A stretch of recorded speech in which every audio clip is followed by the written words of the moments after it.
ओम अज्ञानतिमिरान्धस्य ज्ञानाञ्जनशलाकया चक्षुरुन्मीलितं येन तस्मै श्रीगुरुवे नमः। श्रीचैतन्यमनोभीष्टं स्थापितं येन भूतले स्वयं रूप कदा मह्यं ददाति स्वपदान्तिकं। वन्देऽहं श्रीगुरुं च्युतपदकमलं श्रीगुरुन् वैष्णवांश्च। श्रीरूपं साग्रजातं सहगण रघुनाथान्वितं तं सजीवं साद्वैतं सावधूतं परिजनसहितं श्रीकृष्ण चैतन्य देवं श्री राधा कृष्ण पादान् सहगण ललिता श्री विशाखान्वितांश। हे कृष्ण करुणा सिंधु दीनबंधु जगतपते गोपेश गोपिका कांत राधा कांत नमस्तुते। तप्त कांचन गौरांगी राधे वृंदावनेश्वरी विश्वानुसुते देवी प्रणमामि हरिप्रिये। वाञ्छाकल्पतरुभ्यश्च कृपा सिन्धुभ्येव च पतितानां पावनेभ्यो वैष्णवेभ्यो नमो नमः।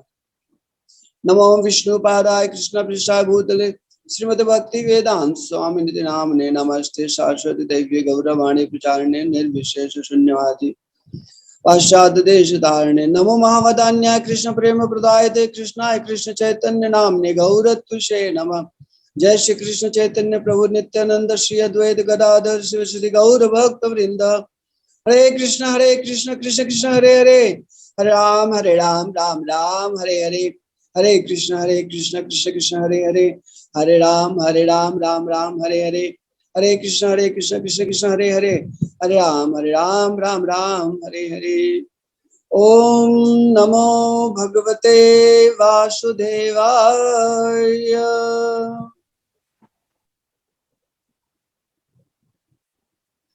ओम नमो भगवते वासुदेवाय।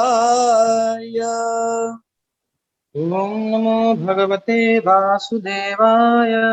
ओम नमो भगवते वासुदेवाय।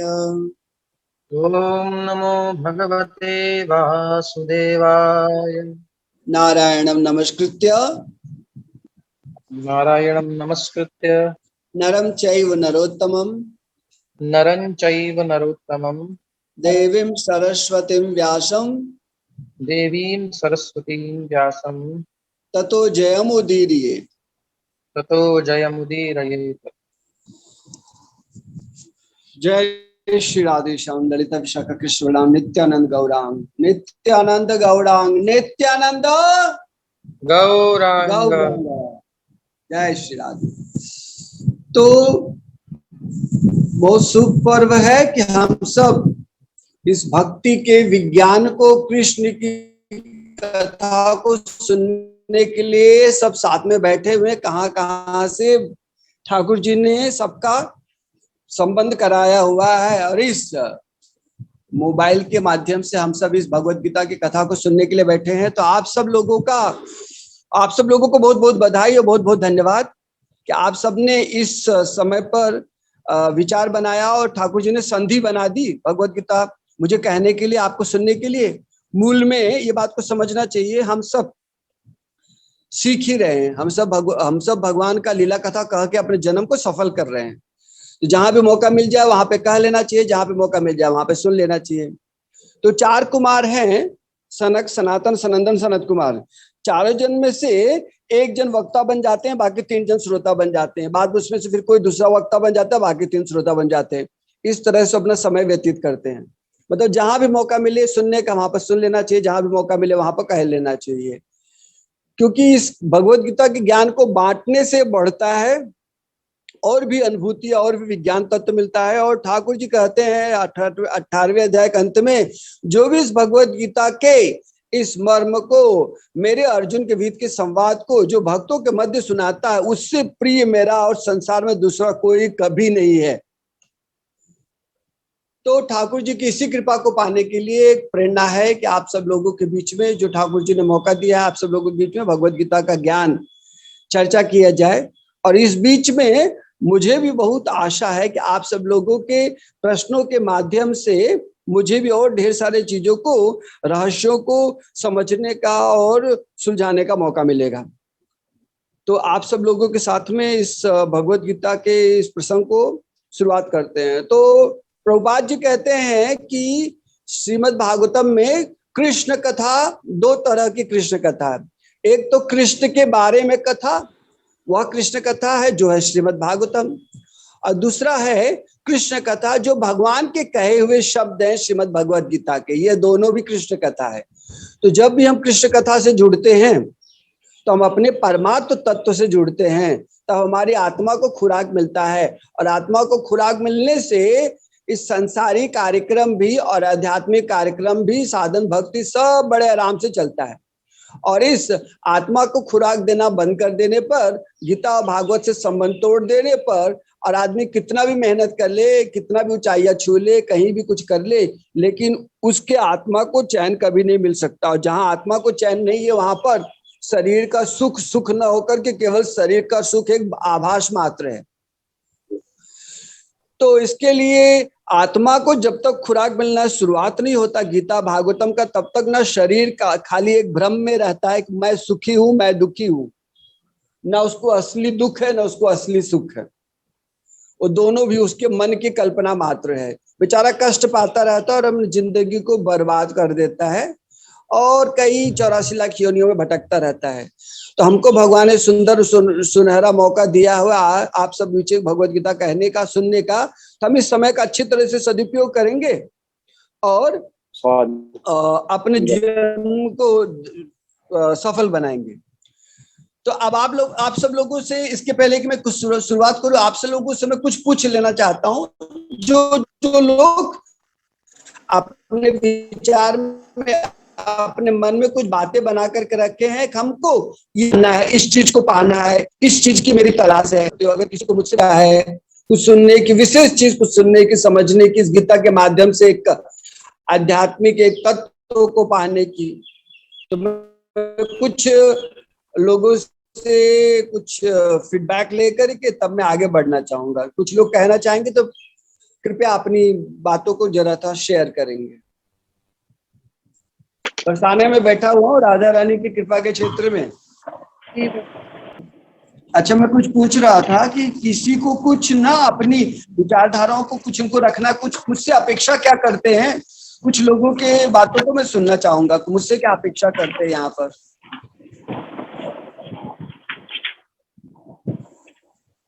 मैसेज कर सकते हैं, तो जो सब लोग एक साथ में नहीं बोल पाएंगे, हाँ जिसको ठीक बोलना है, है मैसेज कीजिए। कुछ मैसेज में कर देंगे तो भी पता चल जाएगा।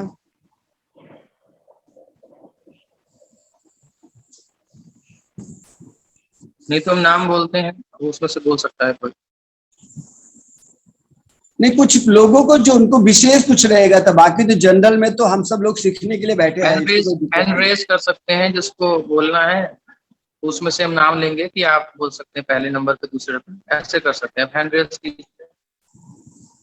मुल्लिका जी आपको अटेंड करेंगे। हैंड रेज करना आता है सबको, उसमें साइन होता है। परविंदर सिंह जी, प्रभु जी आप पूछ सकते हैं, आप म्यूट हैं, आप कर लीजिए। हरे कृष्णा प्रभु जी, दंडवत प्रणाम। हरे कृष्ण, दंडवत, बोलिए प्रभु। प्रभु जी, इच्छा है कि भगवान ने जो ज्ञान दिया था वो हमारे को समझने के लिए कठिन है, कृपा हमारे लिए वो सुलभ कर दीजिए, ताकि प्रभु ने जो ज्ञान दिया था अर्जुन महाराज को, वो हम सुगमता से समझ सके प्रभु जी, उसको जिंदगी में उतार सके। बहुत सुंदर। ठाकुर जी आपकी इच्छा को पूरी करेंगे, आपको साथ में लगे रहना बस। प्रभु जी, हरे कृष्णा। और कोई? हरे कृष्णा प्रभु जी, दंडोत प्रणाम। मीनाक्षी देवी। प्रभु जी, जैसे भागवतम पढ़ते हैं तो जल्दी समझ में आ जाता है, लेकिन भगवत गीता जल्दी समझ में नहीं आती है, तो आपसे यही हम लोग उम्मीद करती हूँ मैं कि अच्छी तरीके से हम भगवान के विषय में तो समझ पाना कठिन है, लेकिन फिर भी आपके माध्यम से समझने का प्रयास हो सके, हमारा भी अच्छी तरीके से हम उसको जान पाए। ठीक है, ठाकुर जी आपकी इच्छा को पूरी करेंगे। ठीक है, और कोई कुछ बोलना चाहता है? और किसी का कोई प्रश्न है, किसी भी प्रभु जी का, किसी भी माता जी का, तो आप पूछ सकते हैं।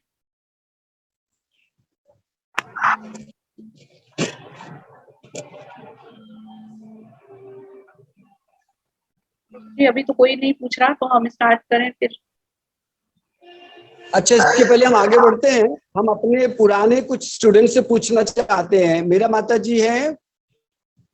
हरे कृष्ण प्रभु जी, दंडवत प्रणाम। हरे कृष्णा, दंडवत प्रणाम। तो आप ना जो अभी नया बैच जुड़ा हुआ है, क्योंकि आप पुराने बैच में आप अटेंड कर चुके हो ना, तो आप जरा अपनी अनुभूतियों को बताइए, आपने क्या सीखा था जिससे लोगों को मनोबल मिलेगा कुछ।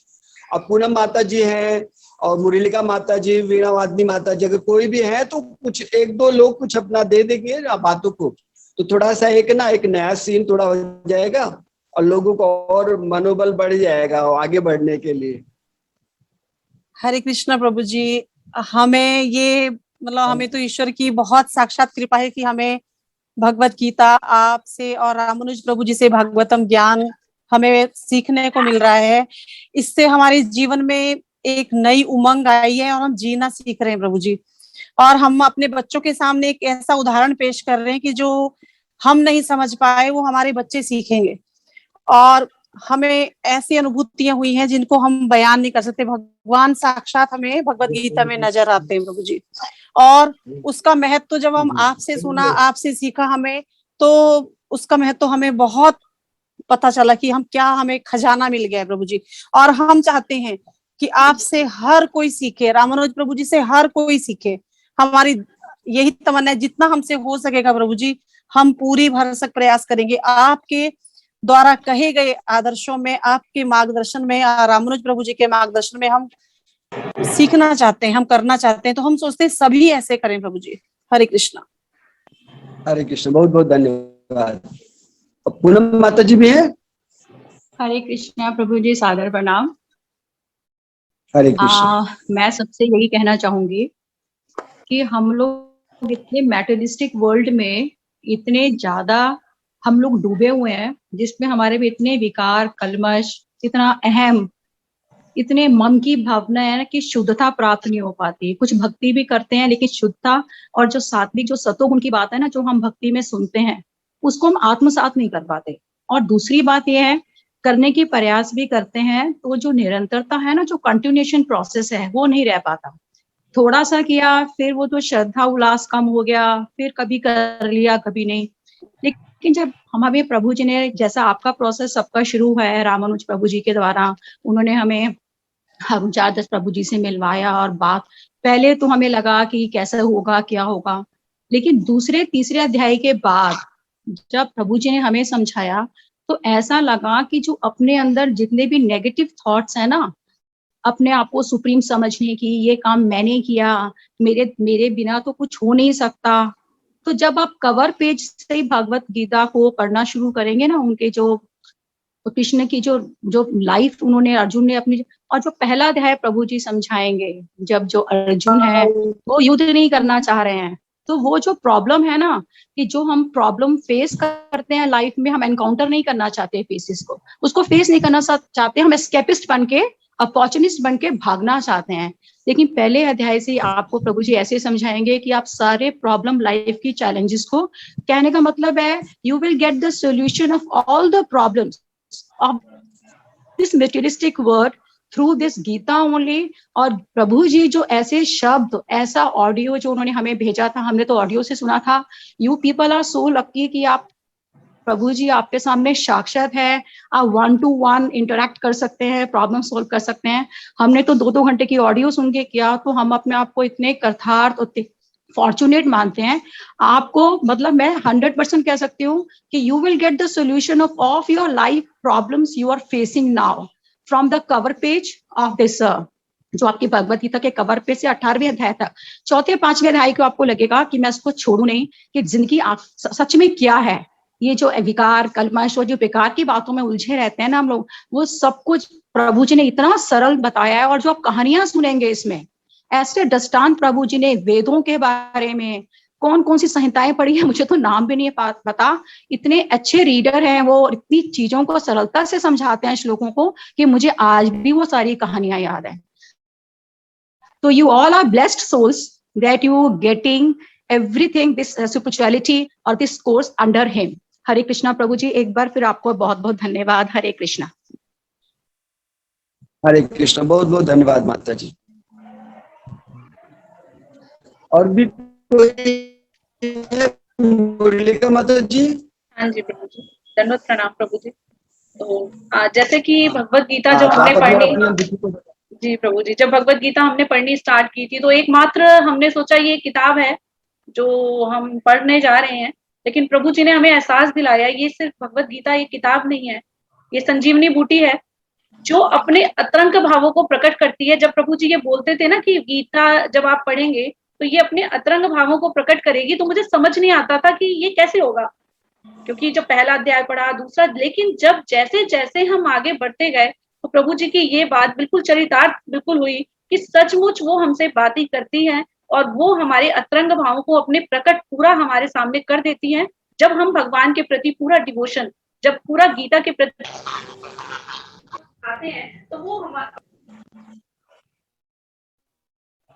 तो ये बहुत एक अलग ही अनुभूति थी। और इसके लिए हमें प्रयत्न करना है कि फर्स्ट से पूरा 18 अध्याय जब हम पूरे करेंगे तो ये अनुभूति हम ले पाएंगे। अब उस अनुभूति को वर्णन करना बहुत मुश्किल है शब्दों में, जिसको मिली है वही समझ सकता है उसका रस ना। गूंगे को कोई चीज मिलती है, वो अब उसका रस किसी को वर्णन नहीं कर सकता। तो सिर्फ मैं इतना कहना चाहूंगी कि भगवत गीता का जो रसपान प्रभु जी ने हमें करवाया है उसका तो मतलब अगर हम अपने शब्दों में वर्णन करना चाहें तो हम नहीं कर सकते।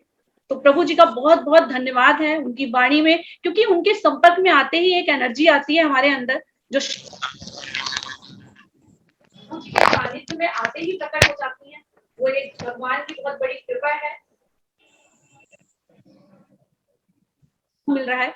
तो प्रभु जी हम बहुत कृतार्थ हैं और सारे लोगों को हम चाहते हैं, हमारा यही उद्देश्य था कि जैसे हमें मिले हैं सब कुछ हमें प्राप्त हुआ और हम भगवान के प्रति इतना हमारा डिवोशन बढ़ा है। आज से 70-80 है और हमारा एम है 1000, 2000, लाख, यहाँ तक हम लोग पहुंचाएंगे भगवत गीता के प्रचार को। तो बहुत बहुत धन्यवाद प्रभु जी।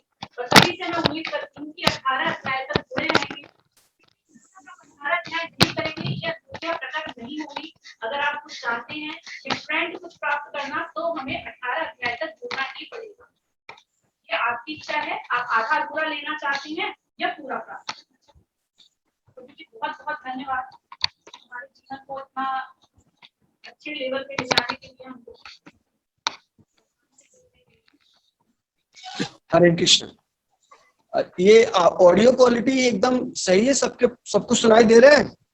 आपके उधर थोड़ी नेटवर्क की आवाज में प्रॉब्लम आ रही है। हरे कृष्णा। अभी थोड़ा प्रॉब्लम आ रही है आवाज में। और माता जी कुछ लोग ऐड होना चाह रहे हैं जिनको, हाँ सीमा माता जी प्लीज जो ऐड होना चाह रहे हैं ना उनको ज्वाइन कर दो।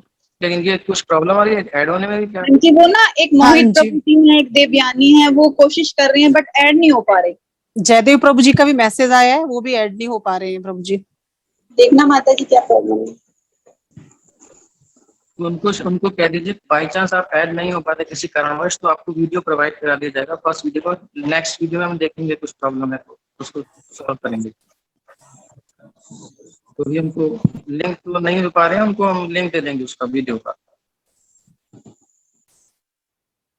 हरे कृष्ण। ठीक है, फिर हम शुरुआत करते हैं। ठाकुर जी की अनुकंपा से, गिरिराज जी की कृपा से और राधा रानी की कृपा से हम इसको पार कर जाएंगे। तो चैतन्य महाप्रभु कहते हैं, भागवतम के श्लोकों का उद्धृत करते हुए कहते हैं, अहम तरिष्यामि दुरंत पारम तमो मुकुंदांग निषेवयेव। श्री मुकुंद के श्री चरणों की लेकर के मैं इस दुरंत सागर को, भव सागर को पार कर जाऊंगा। तो हम सब राधा रानी, राधा श्याम सुंदर, राधा वृंदावन चंद्र, राधा माधव, राधा गोविंद देव, सबकी कृपा से हम भी इस भगवत गीता के इस अथाह ज्ञान को हम समझने के काबिल बनेंगे ठाकुर जी की कृपा से। और ठाकुर जी कृपा करके हम सबको समझाएंगे बातों को। तो जो भगवत गीता है, भगवत गीता एक पृष्ठभूमि है जिसके ऊपर आपके आध्यात्मिक साधना का महल बन सकता है, जो आपको भगवत धाम की उपलब्धि करा सकता है। तो मैं मानता हूं कि भगवत गीता सबको सबसे पहला ग्रंथ कोई आदमी को शुरुआत करे वो भगवत गीता है, क्योंकि भगवत गीता से जो नींव बनती है ना, उस नींव के ऊपर बैठ करके आदमी आराम से भागवतम के सिद्धांतों को, चैतन्य चरितामृत के सिद्धांतों को बड़ी आसानी से समझ सकता है। लेकिन ये विषय किताबें तो कितनी पब्लिश है, कितनी बांटी जा चुकी है, लेकिन इनको पढ़ करके कभी कोई समझ नहीं सकता। तो हमको चाहिए एक सिस्टम, जिस सिस्टम में रहकर हम किसी की अनुभूति में इस भगवद गीता के ज्ञान को पढ़े समझे। तो हम लोगों ने एक सिस्टम बनाया है। हम लोगों ने हर अध्याय के कम से कम 10 प्रश्न बनाए हैं। दूसरे और 18वां अध्याय, क्योंकि इसमें लगभग डबल श्लोक है, तो इसमें थोड़े ज्यादा प्रश्न रहेंगे। तो 18 अध्याय के हम लोगों ने प्रश्न बनाए हैं। तो आप सब लोगों को प्रश्न का उत्तर लिखना है और उसको PDF बना करके अपने टीचर को भेजना है, वहां से असेसमेंट होगा। और कुछ कुछ श्लोकों को हमने बहुत मेमोराइजेशन श्लोक में बनाया, बहुत अच्छे श्लोक है, तो उन श्लोकों को आपको याद करना है और उनको ओरल आपको देना पड़ेगा। तो इस तरह से हम लोग है ना भागवतम को सुनते हुए, प्रश्न उत्तर को ढूंढते हुए, श्लोकों को याद करते हुए इस धारा को पार कर जाएंगे और अंत में अपनी भगवद अनुभूति तत्व को प्राप्त कर जाएंगे। तो ये अपना तरीका रहेगा।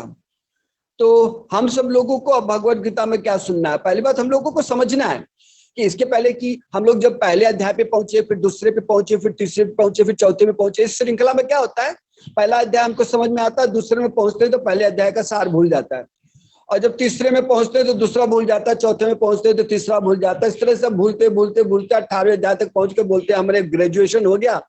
अब बोले भैया कुछ बताओ, तो बताने की हिम्मत नहीं रहती है।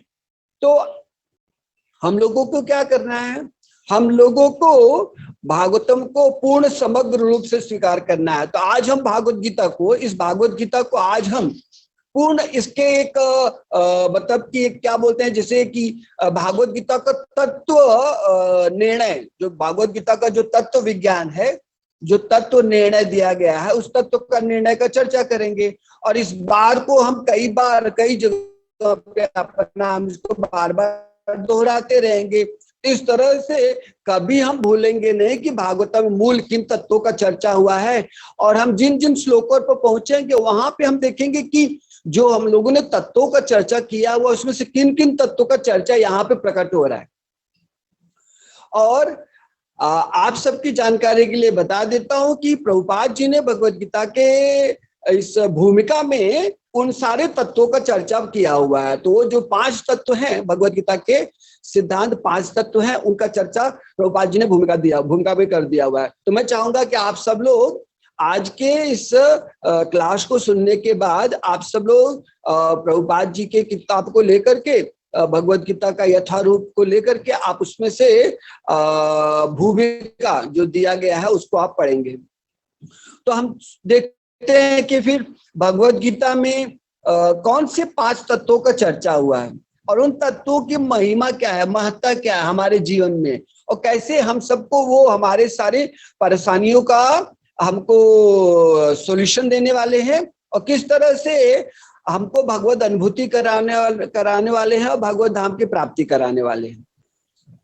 तो भगवत गीता में 5 तत्वों का चर्चा हुआ है। तो सबसे पहला तत्व है परमात्मा तत्व। परमात्मा तत्व सबसे पहला तत्व है। दूसरा तत्व है आत्म तत्व, जिसको जीव तत्व भी बोलते हैं। तीसरा तत्व है प्रकृति तत्व। चौथा है काल तत्व। 5वां है कर्म तत्व। तो परमात्मा, आत्मा, प्रकृति, काल और कर्म, परमात्मा, आत्मा, प्रकृति, काल और कर्म, ये 5 तत्व का चर्चा हुआ है। अगर आप इस बात को समझ गए कि भगवत गीता में किन 5 तत्वों का चर्चा हुआ तो समझ लीजिए अब भगवत गीता के पहली सीढ़ी पे आप पहुंच गए 5 तत्वों को जानकर, कौन से 5 तत्वों का चर्चा हुआ है। तो अब इन 5 तत्वों का महिमा क्या है, उनकी व्याख्या क्या है, ये चीजों को हम अब धीरे धीरे समझेंगे, क्योंकि इन्हीं 5 तत्वों का व्याख्या, बड़ा सुंदर व्याख्या विश्लेषण भगवान कृष्ण ने अर्जुन को अलग अलग अध्याय में कई बार इसको बताया हुआ है। तो अब हम शुरुआत करते हैं आखिरी तत्व कर्म तत्व से, क्योंकि हम सब कहीं न कहीं कर्म के पाप और पुण्य के फल के प्रभाव के कारण ही बंद करके 84 लाख योनियों में भटक रहे हैं। तो हमको समझना पड़ेगा ये कर्म का विज्ञान क्या है, कर्म का ज्ञान क्या है, कर्म का विज्ञान क्या है। तो जब हम बात करते हैं ज्ञान और विज्ञान के बारे में, तो हमको समझना चाहिए कि जो शास्त्रों के श्रवण से, शास्त्रों के अध्ययन से हमको एक तरह का जानकारी मिलती है, एक इंफॉर्मेशन मिलता है, वो हमारे लिए ज्ञान होता है जो खोपड़ी में जाकर के बैठता है। लेकिन कुछ बातें जो अपनी अनुभूतियां में आने लगती हैं, जिन पे हमारा प्रैक्टिकल एक्सपीरियंस हो जाता है, वो बातें विज्ञान तत्व बन जाती है। और आप सबको अच्छी तरह से समझ लेना चाहिए, ज्ञान से किसी का कल्याण हुआ हो ऐसा कुछ है, क्योंकि विज्ञान सीधे हृदय में उतर जाता है और हमारे आचरण का कल्याण हुआ इसमें संशय है, लेकिन विज्ञान से किसी का नुकसान नहीं हुआ इसमें पूरी गारंटी है। तो हम सब लोगों को ज्ञान के माध्यम, इसलिए भगवान कृष्ण कई बार यहाँ पर कहते हैं कि अर्जुन मैं तुमको विज्ञान के सहित ज्ञान कहूंगा, मतलब विज्ञान के साथ में ज्ञान करूंगा, मतलब कि अनुभूतियों को प्रकट करने वाला ज्ञान को देंगे। तो इस तरह से ज्ञान और विज्ञान तत्व को हम प्राप्त करेंगे। तो इसमें अब कर्म हमको समझना पड़ेगा। तो कौन सा कर्म?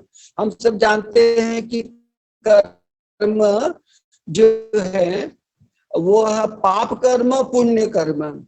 अब पाप कर्म, पुण्य कर्म को कौन सी श्रेणी में रखा जाए, कौन से कर्म करने से हम उभरेंगे कर्मों के धरातल से, कौन से कर्म करने के हम उसके अंदर और डूबेंगे, और कर्म करने से कोई बच सकता है क्या, और कर्म करने से कोई नहीं बच सकता, तो कैसे क्या करेंगे कर्मों के जाल में। प्रभुपाद जी कहते हैं कि भागवतम में कहते हैं, विदुर जी मैत्रेय ऋषि से प्रश्न पूछते हैं कि लोग है ना अपने जिंदगी की परेशानियों को दूर करने के लिए तरह तरह के तरीके अपनाते हैं, लेकिन उनकी परेशानियां कम नहीं होती, उल्टा बढ़ती जाती है। और प्रभुपाद जी तो अपने भागवतम के तात्पर्य में कहते हैं कि sometimes the solution to the miseries are more miserable than the miseries itself. कभी कभी जो परेशानियों का जो रेमेडीज रहता है या सॉल्यूशन जो रहता है, उसको जो करने के लिए जाता है, उल्टा परेशानियों से ज्यादा उसको झेलना पड़ता है। तो हम लोगों को समझना है कि ये क्या है, मतलब और आदमी झेलना पड़ता है, मतलब कर्मों के जाल में बंधता फंसता चला जाता है। तो कर्म क्या है हमको समझना पड़ेगा। तो कौन से कर्म से हम उभरने वाले हैं? तो अब कर्म का जब हम बात करते हैं तो हमको समझना पड़ेगा कि कर्म जिसको वेदों में वर्णन किया गया है कि हमको क्या करना चाहिए, उन कर्मों को कर्म कहा गया है। और वेदों में कहा गया है कि जिन कर्मों को नहीं करना चाहिए उन कर्मों को भी वेद में व्याख्या किया गया है, तो उन कर्मों को विकर्म कहा गया है। तो हम सब लोगों के पास दो तत्व हो गया, एक तो वेद में जो कहा गया है हर व्यक्ति को ऐसा करना चाहिए, वो है कर्म, और वेद कहता है किन बातों को नहीं करना चाहिए, वो है विकर्म। और तीसरा भी एक तथ्य है जहां पर कहते हैं कि अकर्म। तो अकर्म जो है, तो कर्म, अकर्म और विकर्म। तो अकर्म क्या है? मूल में अकर्म जो है वो अकर्मण्यता की स्थिति है, मतलब कि आदमी आलसी ढीला होकर के पड़ा रहे। लेकिन ये अकर्मण्यता संसारी लोगों के लिए किसी के लिए संभव है ही नहीं। तो आदमी को क्या करना चाहिए? इस अकर्म का मतलब है कि हमको ऐसा निष्काम कर्म करना चाहिए, भगवान की सेवा से जुड़े हुए कर्म करना चाहिए। सेवा से जुड़े हुए कर्म है सारे कर्म जो भगवान से सेवा से जुड़े रहते हैं, उनका हमको पाप पुण्य का फल नहीं मिलता। क्योंकि दिक्कत क्या है कि हम ऐसा भी नहीं कर सकते कि हम पापों का प्रभाव को बचाकर पुण्य के प्रभाव में जाएंगे, केवल पुण्य करेंगे, क्योंकि कुछ भी कर्म करने में पाप अपने आप बनते ही हैं। तो पुण्य का फल क्या है और पाप का फल क्या है? जब हम पुण्य करते हैं तो हम स्वर्ग के लोकों में जाते हैं, वहां पे सुख भोगते हैं, और सुख भोगने के बाद पुण्य का फल जब खत्म हो जाता है तो वहां से हमको लात मारकर गिरा दिया जाता है, और वहां से गिरा दिया जाता है। और गिरने के बाद वापस हम बारिश के माध्यम से, बादलों से होते हुए पानी बन करके हम आते हैं, और धरती के द्वारा सोख लिए जाते हैं, और जीव को द्वारा पी लिए जाते हैं। कभी क्या बोलते हैं, मोती के मुंह में चले जाते हैं, कभी समुद्र में चले जाते हैं, किसी पक्षी के मुंह में चले जाते हैं, कभी धान अनाज बन करके पैदा हो जाते हैं, जीवों के संसर्ग में जाते हैं और उनसे बन करके अपना शरीर लेकर के प्रकट होते हैं। तो कहने का मतलब है ये जो पुण्य का प्रभाव हो ज्यादा ज्यादा स्वर्गलोक तक लेके जाने वाला है, और स्वर्गलोक ले जाकर के वहां पर हमारा पुण्य का प्रभाव कम होने पर वहां से हमको धक्का दे दिया जाता है। जिस तरह से 5 स्टार होटल में आप 1 लाख रुपया लेकर के जाओ और वहां पर आपका सुख भोगते रहो, तरह तरह के डांस देखो, नृत्य देखो, वहां की मदिरा पियो और सुख आनंद लो, रात्रि दिन कूलर एसी सबका आनंद लो, और बाद में जब आप बिल नहीं भर पाओगे तो आपका जो भी है आपके सब कपड़े उतरवा करके आपको नंगा करके बाहर निकाल देंगे, चलो जो आपका टाइम खत्म हो गया, अब आपके पास धन नहीं है। तो महाभारत में कथा आती है कि ययाति महाराज अपने पुण्य के प्रभाव से स्वर्गलोक में गए थे। तो स्वर्गलोक का सुख भोग रहे थे, इंद्र के सिंहासन पे साथ साथ में बैठ करके भोग रहे थे। तो अचानक इंद्र को थोड़ा सा मस्ती सूझा। इंद्र जानते थे ये महाराज ने बहुत यज्ञ किया हुआ है, तो इनका पुण्य बहुत बढ़ा हुआ है, हम मेरे साथ में बैठ करके मेरे सिंहासन का भोग कर रहे हैं। तो इंद्र ने कहा महाराज क्या आपको कहीं कोई दिखाई देता है कि आपके बराबर किसी ने कोई कभी यज्ञ किया हो? तो वो इंद्र क्या चाहते हैं कि इनका घमंड तत्व प्रकट हो जाए, जिससे इनका पुण्य खत्म हो जाए और यहाँ से गिर जाए।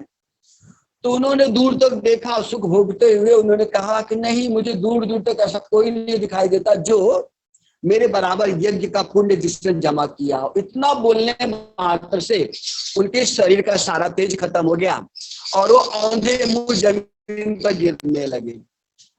औंधे मुंह जमीन पर गिरने लगे और गिरने लगे तो वहां पर इंद्र को दया आई। इंद्र ने कहा अगर तुम्हारा कुछ इच्छा हो तो वरदान मांग लो मुझसे, क्योंकि इंद्र ने समय से पहले ही उनको एक थोड़ा सा झांसे में डाल करके गिरा दिया था। तो उन्होंने कहा, वो साधुओं की महिमा जानते थे, उन्होंने कहा मैं पृथ्वी में जहां भी गिरूं साधुओं के मध्य में गिरूं। अब वो 4 साधु बैठ करके पृथ्वी पे सत्संग कर रहे थे और महाराज वहां से गिर रहे थे। तो उन्होंने देखा तो उन्होंने अपने पुण्य के बल से उनको रोक दिया, वापस उनको फिर से स्वर्गलोक में भेज दिया। तो इस तरह से हम देखते हैं कि स्वर्गलोक भी कोई गया तो उसको भी लौट करके पृथ्वी पर आना है। और पाप का प्रभाव क्या है? पाप के प्रभाव में लोगों को नरक मिलता है, नरक की योनियां मिलती है। नरक पे जाकर के वहां कष्ट पाकर के वहां पर कष्टों का जब अध्याय पूरा होता है तब उनको वापस पृथ्वी पर भेज दिया जाता है। तो पृथ्वी ऐसी भूमि है जहां पर हम नए कर्म करके या तो हम ऊपर के लोकों में जा सकते हैं या और अधोलोकों में जा सकते हैं, या 84 लाख योनियों में हम जन्म जन्मांतर हम भटकते रह सकते हैं। लेकिन एक बात बहुत महत्वपूर्ण है, यही वो लोक है जहां पर हम भजन करके, साधना करके, भगवान का नाम जप करके हम आध्यात्मिक लोकों की प्राप्ति भी कर सकते हैं। तो इसके लिए भगवान कृष्ण कहते हैं भगवत गीता में कि गहना कर्मणो गति, गहना कर्मणो गति। आदमी को कर्मों की गति को समझ कर ही कर्म करना चाहिए। जिन कर्मों से हमको पाप का बंधन होता है उन कर्म को नहीं करना चाहिए, और कुछ कर्मों से हमको पुण्य का भी बंधन होता है, इससे पुण्य कर्म भी नहीं करना चाहिए आदमी को। लेकिन भगवान की सेवा में सारे कर्म समर्पित कर देना चाहिए। भगवान की सेवा में सारे कर्म समर्पित करने पर क्या होता है, न पाप का बंधन बचता है न पुण्य का बंधन बचता है, और हम बड़े आराम से उबर करके चले जाते हैं। अब प्रसंग आता है कि भगवान ने रासलीला में जब गोपियों को बंसुरी बजा करके बुलाया तो ढेर सारी गोपियां अपने भगवान की वेणु की माधुरी सुनकर के वहां से भाग करके चली आई। तो कुछ गोपियां ना आ पाई, उनके पतियों ने, उनका पिताओं ने, भाइयों ने उनको पकड़ करके घर में बंद कर दिया। अब देखिए क्या बात आती है वहां पर। तो भागवत में निर्णय आ रहा है कि जिनको पकड़ के बंद कर दिया उनको हृदय में इतना कष्ट हुआ, इतना कष्ट हुआ कि उनको जो पाप का फल था वो जल गया तुरंत, क्योंकि पाप का फल का बराबर उनके मन का कष्ट कर ही नहीं सकता, बहुत कम था। तो उनके मन को इतना कष्ट हुआ क्योंकि कृष्ण के रासस्थल में नहीं जा सकी, उनका पाप का फल जल गया। अब पाप का फल जलते ही उन्होंने क्या किया, भगवान कृष्ण के में अपना चित्त को लगाया, उनका स्मरण करने लगे। तो उनके हृदय में कृष्ण भगवान की स्फूर्ति, उनका दर्शन मिलने लगा, और दर्शन के फल से उनका पुण्य, मतलब दर्शन का जो फल था उससे उनको इतना हर्ष मिला कि उतना पुण्य का फल जल गया। जब आदमी का पुण्य का फल जल गया, पाप का फल जल गया, तो उनका वो शरीर जो पुण्य पाप के प्रभाव के कारण था, पुण्य पाप की सीमा के अंदर में था, उस पुण्य पाप का जो क्या बोलते हैं अस्तित्व ही खत्म हो जाने पर, उसका समीकरण ही मिट जाने पर उनका शरीर वहीं पर छूट गया और अपने सूक्ष्म शरीर से भगवान के रास स्थल में वहां पर जाकर के पहुंच गई। तो इसका मतलब क्या है कि शरीर हमको कब तक रोक करके रखता है? जब तक हम पाप और पुण्य कर्म के मिलित प्रभाव में रहते हैं। तो उबरने के लिए हमको क्या करना पड़ेगा? उबरने के लिए हमको अकर्म करना पड़ेगा, मतलब भगवान कृष्ण से संबंधित कर्म। अब बोला जाए भैया भगवान कृष्ण से संबंधित कर्म कैसे किया जाए, क्योंकि मैं तो भैया गृहस्थी हूँ, मुझे कमाई करना है, मुझे झाड़ू लगाना है, मुझे बर्तन साफ करना है, ये करना, मुझे कपड़े धोने, ये सब करने। तो भैया तो खाली हमको अपनी चेतना को संवारना है कि हम क्या कर रहे हैं।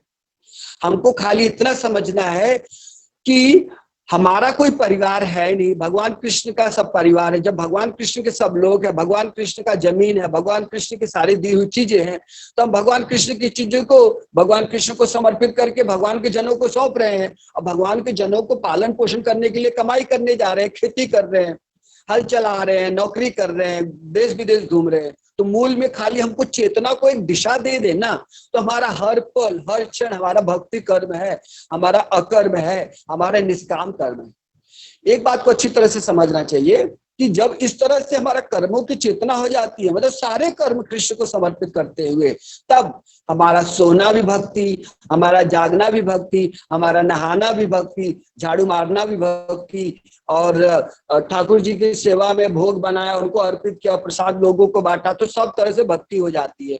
तो चतुर्मुखी विकास कहें या दसमुखी विकास कहें, दसों दिशाओं से कल्याण होता है। तो हमको फिर हमारे सारे कर्मों को भगवान से जोड़ करके करना चाहिए।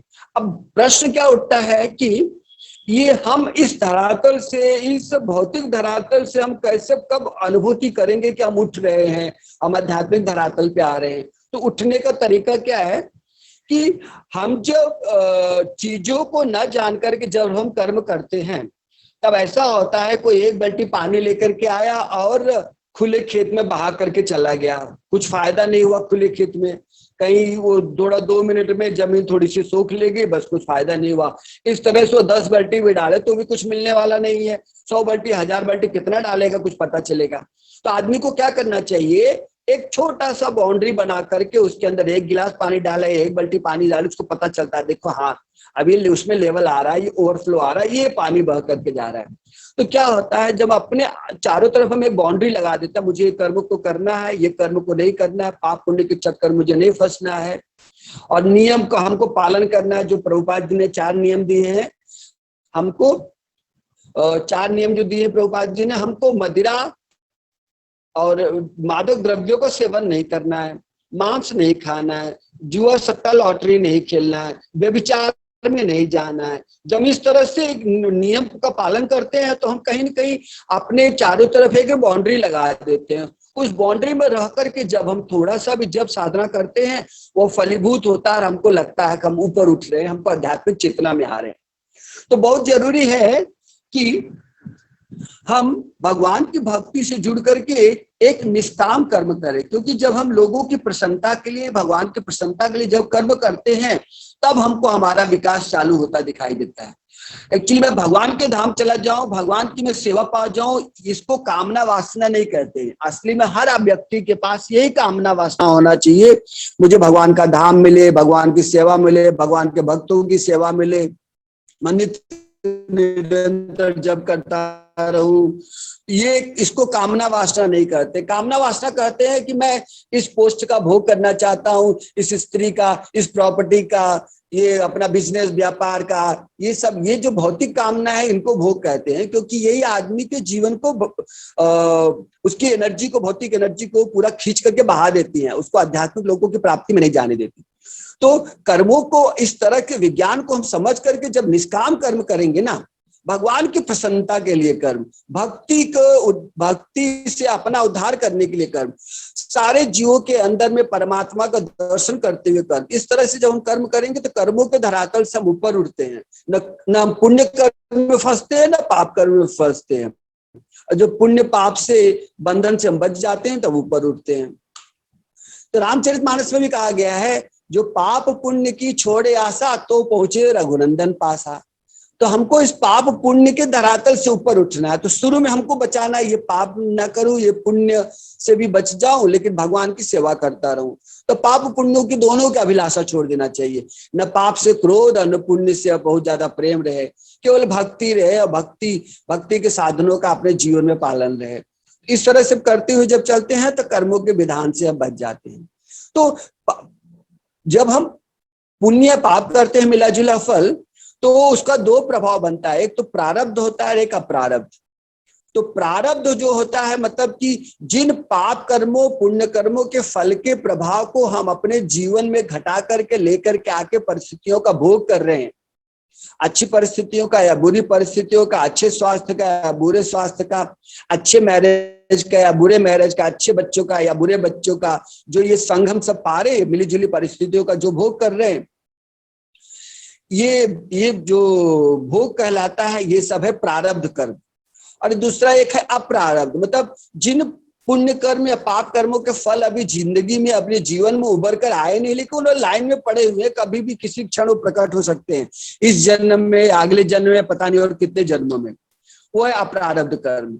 तो सबसे पहली बात है, जब हम भक्ति को शुरुआत करते हैं तो सबसे पहला अटैक अप्रारब्ध कर्मों पे ही होता है। तो सारे अप्रारब्ध कर्मों का पहले नाश कर दिया जाता है।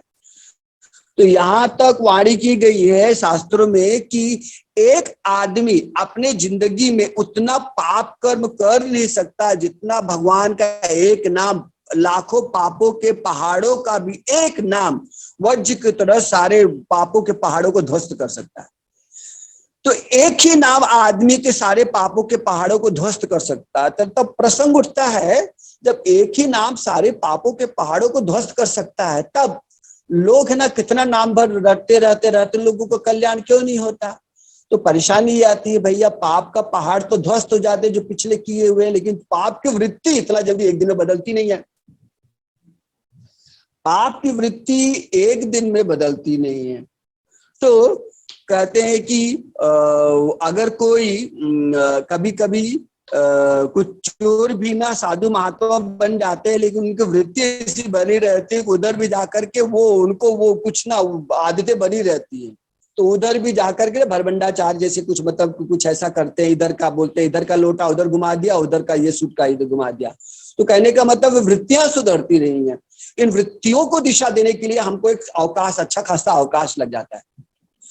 तो अभी अपनी वृत्तियां, अब ये वृत्तियां जो है कि जैसे कि प्रभुपाद जी उपदेशामृत में कहते हैं कि कुछ लोग अपना शोधन करने के लिए जाकर के स्नान करते हैं, नदियों में तीर्थों में स्नान करते हैं और स्नान करके आते हैं और आकर के फिर से बुरे काम में लग जाते हैं। तो इसका मतलब है कि हाथी के स्नान के बराबर हो गया, उधर स्नान किया, यहाँ पे आकर धूल फिर से अपने शरीर पर डाल लिया।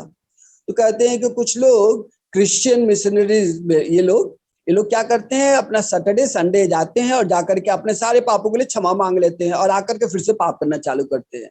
तो जब तक हमको पापों के लिए पश्चाताप नहीं होता और इन पापों से हम एकदम बचने की कोशिश संभावना नहीं करते, तब तक हमारी वृत्तियां बनी रहेंगी, तब तक कर्मों का प्रभाव चलता रहेगा और हम एक ही जगह पर कितनी बार भी मेहनत करेंगे तो हम कुछ सफल नहीं हो पाएंगे। तो इसके लिए हमको समझना है कि हमको अपनी जो पाप हमसे घट गए उन पापों पर प्रसन्न ना हो, उन पर हमको पश्चाताप होना चाहिए। और पश्चाताप करने के बाद हम ये भी प्रण कर ले कि हम कभी जिंदगी में ऐसा पाप नहीं करेंगे। किसी विदेशी व्यक्ति ने कहा, you are allowed to make 1000 mistake a day provided none of them are repeated. अगर हम सब अपनी जिंदगी के गलतियों से अगर सबक ले रहे हैं तो हम सबको अस्वस्थ अपने आप को कर लेना चाहिए कि जिंदगी में जो एक बार गलती हो दोबारा ना हो। इस तरह से जो व्यक्ति अपनी गलतियों से सीखते हुए चलेगा ना, उसके ऊपर पाप प्रभावी बहुत कम होगा। लेकिन जो अपने गलतियों के बाद गलतियों को दोहराते रहेगा, बाद में दोहराते रहेगा, मतलब कि वो पशुओं की तरह बार बार घूम फिर कर उसी तरफ जाते रहेगा, ऐसे लोगों को बहुत घोर कष्ट सहना पड़ता है। तो हम लोगों को समझना पड़ेगा कि हम कर्मों के जाल से बाहर कैसे निकले। तो हमको कर्मों के जाल से निकलने के लिए मेरे ख्याल से मैंने बहुत ज्यादा चर्चा कर दिया, पता नहीं कुछ कैसा कैसा लोगों का ये आ रहा होगा कुछ दिमाग में कि कितना मैंने चर्चा कर लिया, कुछ बातें, किसी को कुछ प्रश्न वगैरह रहेगा तो यहाँ पे हम कुछ ले सकते हैं, किसी का कुछ चर्चा है, यहाँ पर कोई प्रश्न है? आप लोग पूछ सकते हैं जितना अभी तक बताया गया है प्रभु कर्म जी। के बारे में। प्रभु जी। हाँ बोलिए। बोलिए माता जी। हाँ जी प्रभु जी, मतलब एक बार जो हमारे से बुरे कर्म हुए हैं वो माफ हो सकते हैं, लेकिन अगर हम दोबारा उसको रिपीट करेंगे फिर नहीं, मतलब फर्स्ट टाइम में हो जाएंगे सारे माफ जो हमने पहले किए पास्ट में? हाँ, तो इसके लिए अब इसके लिए प्रसंग आता है। देखिए, कोई भी बात मैं अपनी तरफ से कह नहीं सकता। अब आपको मैं भागवतम का उद्धरण देता हूँ। तो जब अजामिल के पास 3 यमदूत आए तो यमदूत उनको बांध रहे थे, उसके मुख से नारायण शब्द निकला, तो नारायण के दूत आ गए, तो उन्होंने कहा आप इनको क्यों बांध रहे हो? तो उन्होंने कहा कि इसने पाप किया, उन पापों का प्रायश्चित भी नहीं किया है। इसका मतलब है जो पाप हमने किया उन पापों का हमको प्रायश्चित करना पड़ेगा। और प्रायश्चित का तरीका क्या है? जिनके प्रति हमने पाप किया उनके प्रति जाकर हम क्षमा मांगे। और अब मान लो कोई व्यक्ति हमारे पास नहीं है, हम उनसे बात करने के काबिल नहीं, हमसे बात करने के काबिल नहीं, तो कम से कम ना हम परमात्मा को मध्यस्थ बना करके उनको बोले, परमात्मा, हे भगवान, हे परमात्मा, मैंने उनके प्रति अपराध किया है, आप उनके हृदय में बैठे हो, आप मेरे अपराध को क्षमा कराओ, क्योंकि आप ही उनके हृदय में प्रेरणा दे रहे हो, उनको माध्यम बना करके आप अपना क्षमा मांग लो। तो ऐसा भी करने पर परमात्मा कल्याण करते हैं, कृपा करते हैं। हरे कृष्णा। और किस किरण गोयल माता जी पूछ लीजिए आप क्वेश्चन। आवाज म्यूट है माता जी, ऑन कर लीजिए। हरे कृष्ण प्रभु जी। हरे कृष्णा। प्रभु जी, जब हम अच्छे कर्मों का स्वर्ग में भोग कर लिया, बुरे कर्मों का नरक में कर लिया, फिर वो प्रारब्ध कर्म कैसे बन जाते हैं हमारे?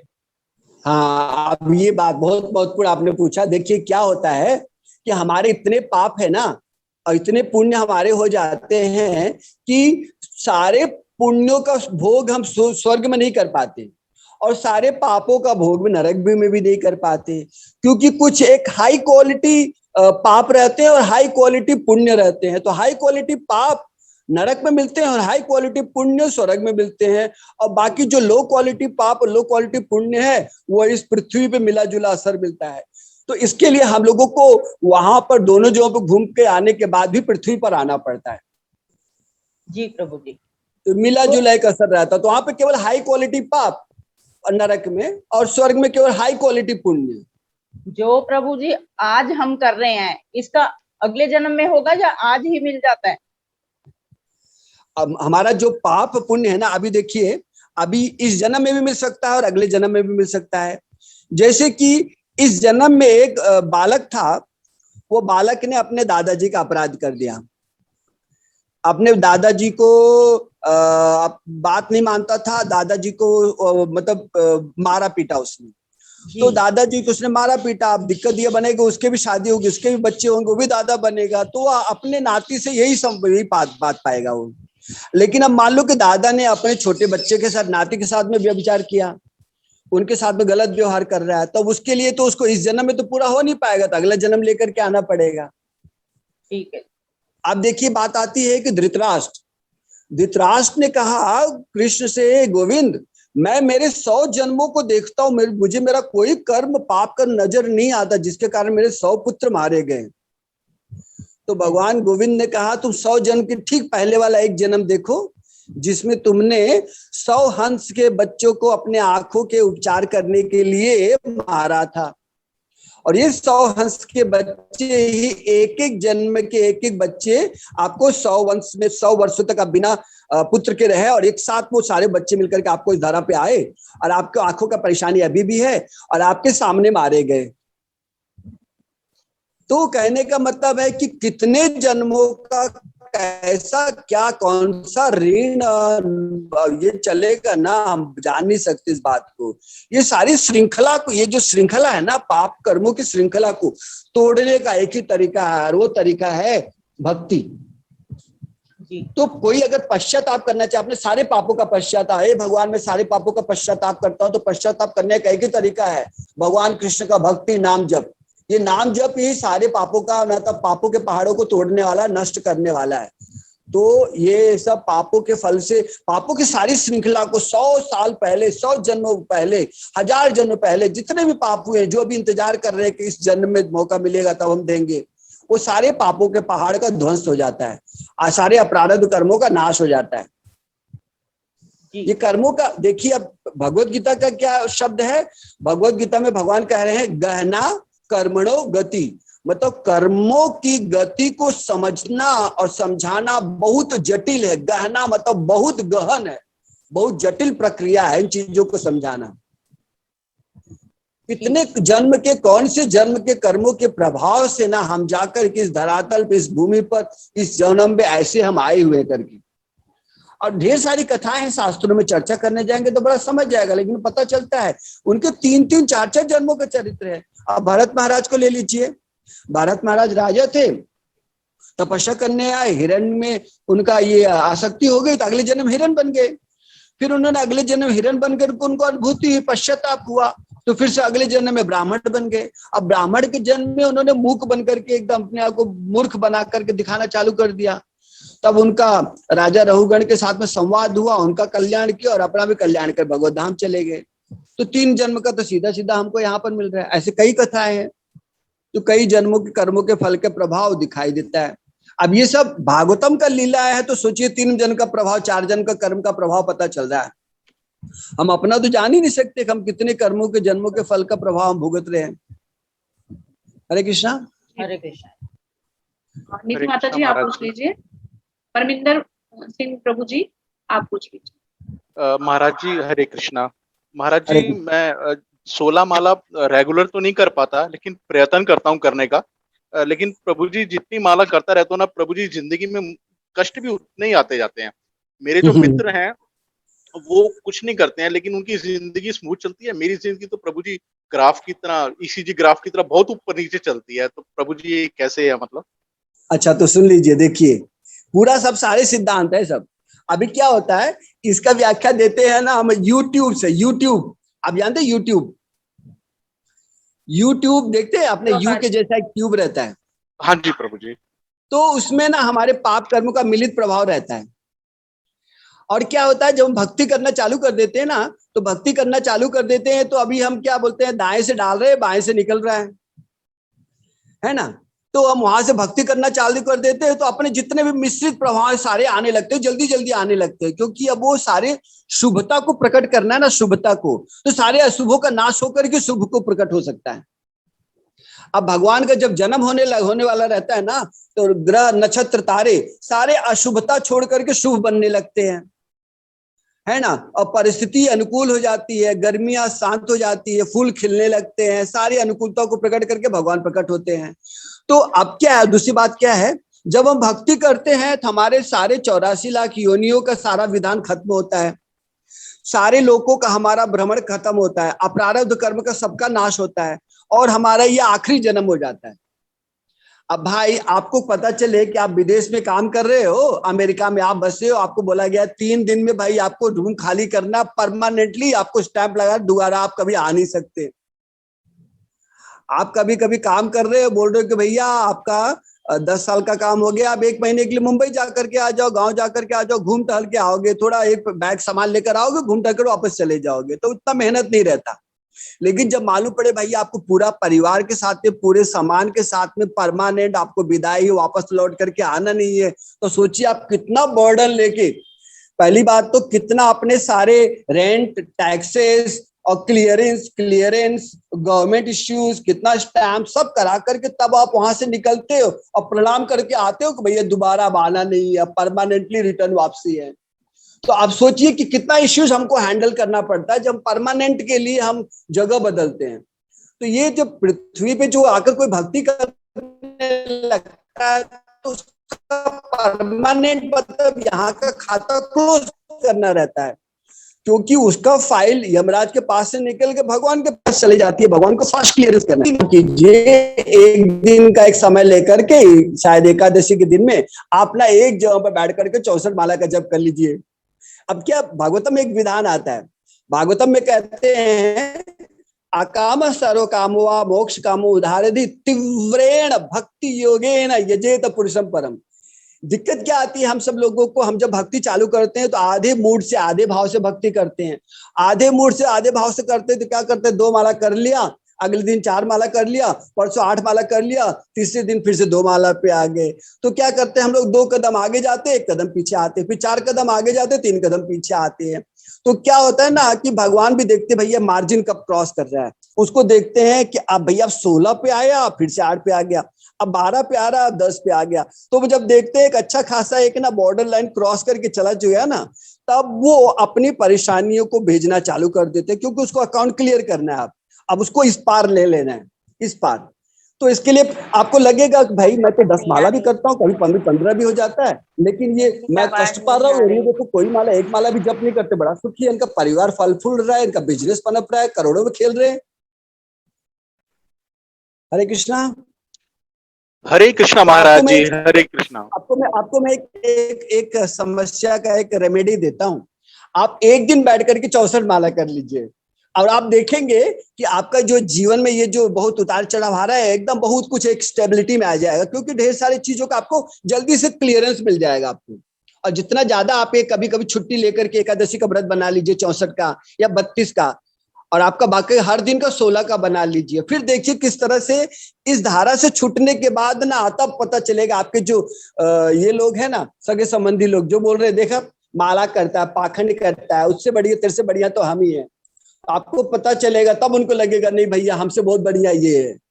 तो आपके, क्योंकि आप एक उस ना क्या बोलते हैं, एक हम जब बिजनेस चालू करते हैं ना, एक थ्रेशोल्ड होता है, वहां पर ना खाली पैसा जाता ही जाता, कुछ रिटर्न आता नहीं दिखता।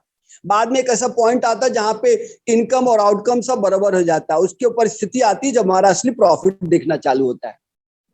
तो आप भी जरा वो थ्रेशोल्ड को पार करके बाहर आ जाओ। बाहर आने का तरीका ये है, स्टेडी और स्टेबिलिटी। 16 माला का नित्य कर दो और किसी दिन 2-4 दिन का जरा प्रण ले लो, एकादशी के दिन 64 करना चालू कर दो। ये तीव्र भक्ति आपके जल्दी से पापों के फलों को जला देगी और आपको शीघ्रता से इस शुभता को प्रदान कर देगी। हरे कृष्णा। हरे कृष्णा महाराज जी, जय हो आपकी, जय हो प्रभु, जय हो। ठीक है, और किसी का कोई प्रश्न? और कोई प्रश्न है? दीदी हरे कृष्णा प्रभु जी, दंडवत प्रणाम। दंडवत प्रणाम। हरे कृष्ण। प्रभु जी, जैसे कथा में सुनते हैं हम लोग कि हमारे जो पाप कर्म है तो धीरे धीरे फलीभूत होते हैं, कि मतलब उसका समय पूरा होगा, टाइमिंग पूरा होगा, तब वो धीरे धीरे करके हमको पाप कर्मों का फल मिलता है।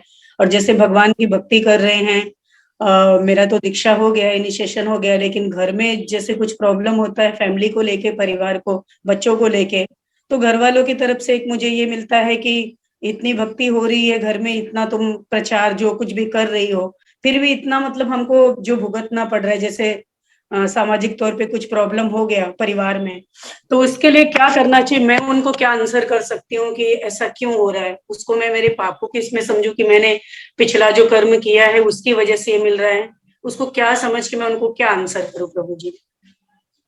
असली में देखिए क्या है ना, अगर आदमी क्या है, ये पाप और पुण्य का जो चक्कर है ना, कहीं ना कहीं ये हमारे ना मन को एक सांत्वना देने के लिए, जैसे कि बच्चे को बच्चा पैदा होता है ना, बच्चे को बोलते हैं ये गंदा बच्चा है, इससे बात मत करना, ये अच्छा बच्चा है, इसके साथ मत खेलो। तो हम कहीं ना कहीं ये पाप पुण्य का प्रभाव बच्चे में हम डाल देते हैं। ये अच्छा वाला, ये गंदा, ये अच्छा, बोलते हैं ये गंदा, छी फेंको, ये अच्छा, इसको पकड़ो, इसको पकड़ो, है ना। तो हम किस तरह से बच्चों में द्वंद्व पैदा करते हैं।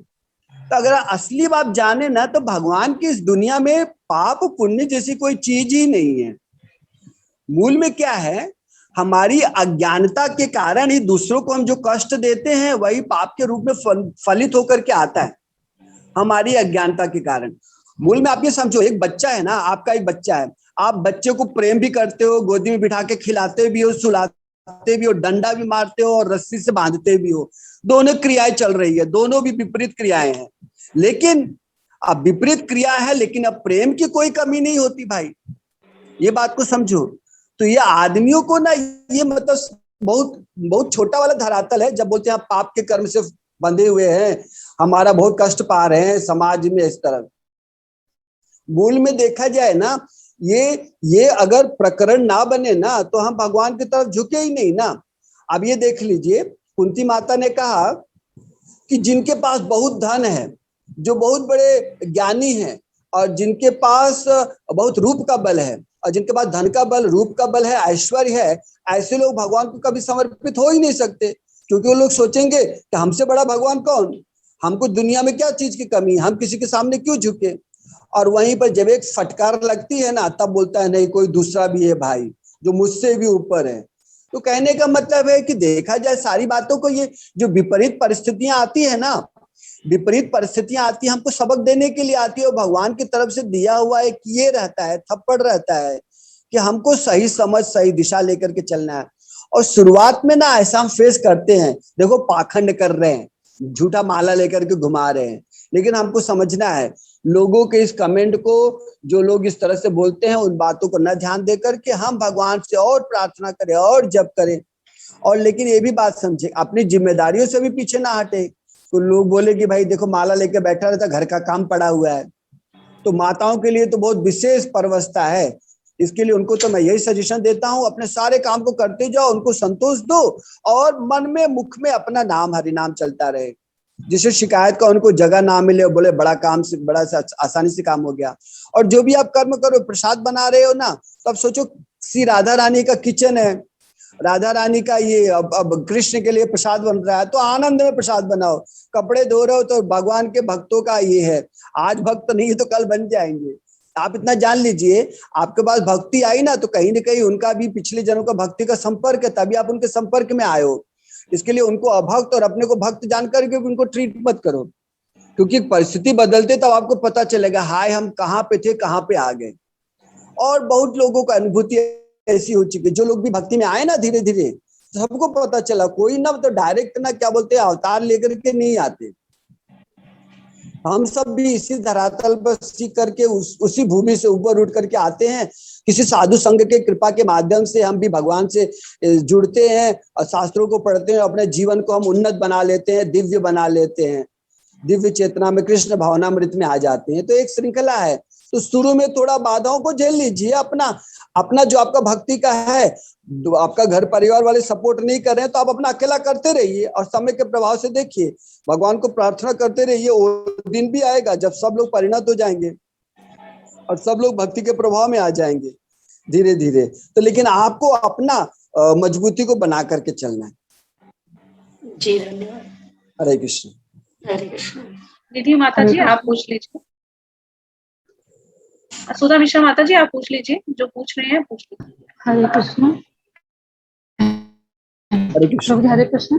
हम ये मतलब थोड़ा सा आप इसको और क्लियर कर दीजिए इस बात को। कि जैसे कहा जाता है कि भगवान की मर्जी के बिना पत्ता तक नहीं हिलता, तो जब सबकी भगवान की मर्जी से ही होता है। इसमें एक चीज हमने समझा है कि मतलब जो भक्त होते हैं उनके हर कार्य भगवान की मर्जी से होते हैं, लेकिन जो भगवान की भक्ति से नहीं जुड़े हुए होते हैं उनका अपना मतलब कर्म भी नहीं। तो कर्म कैसे बनता है अगर सबका बिना मतलब भगवान की मर्जी के बिना पत्ता हिलता ही नहीं, सबका कर्म भगवान की मर्जी से ही सारे कर्म होते हैं अगर, तो फिर कर्म कैसे बनते? तो आपका प्रश्न बड़ा उत्तम है, इसको समझ लीजिए। अभी क्या है कि दो व्यक्ति जंगल में जा रहे थे जी। दो व्यक्ति जंगल में जा रहे तो एक व्यक्ति ने दूसरे व्यक्ति को चक्कू मार करके वहीं पर जंगल में छोड़ करके वो अपने गांव लौट आया। जी। अपने गांव उसने लौटा तो पाप कर्म कर लिया, तो वो बेचारा अनजान में था, मैंने पाप कर्म किया, कोई ने देखा नहीं। लेकिन भगवान ने पूरा सिस्टम को बना रखा हुआ है। ढेर सारे देवता हैं, दिन के देवता, रात्रि के देवता, दिशाओं के देवता, पेड़ों के देवता, वायु के देवता, सारे देवता देखते रहते हैं और रिकॉर्ड रखते हैं, उसके अकाउंट में जमा होते रहता है। तो अब एक स्थिति आती है कि इसी जन्म में या अगले जन्म में, तो क्या होता है कि अब अगले जन्म में अब क्या है कि भगवान उसको किस हिसाब से इस बातों को देंगे। तो अगले जन्म में क्या होता है, ये मतलब कर्मों का, हम लोग ने बोला ना कर्मों की श्रृंखला बड़ी जटिल है। तो अब क्या होता है कि अगर आप अपना इस्कॉन की किताब देखो, उसमें है प्रकृति का नियम, और इसमें चित्र बना हुआ है एक आदमी जो गाय के मुख वाला है और एक गाय को जो आदमी के मुख वाला है उसको काट रहा है। इसका मतलब समझ में आ रहा है बात?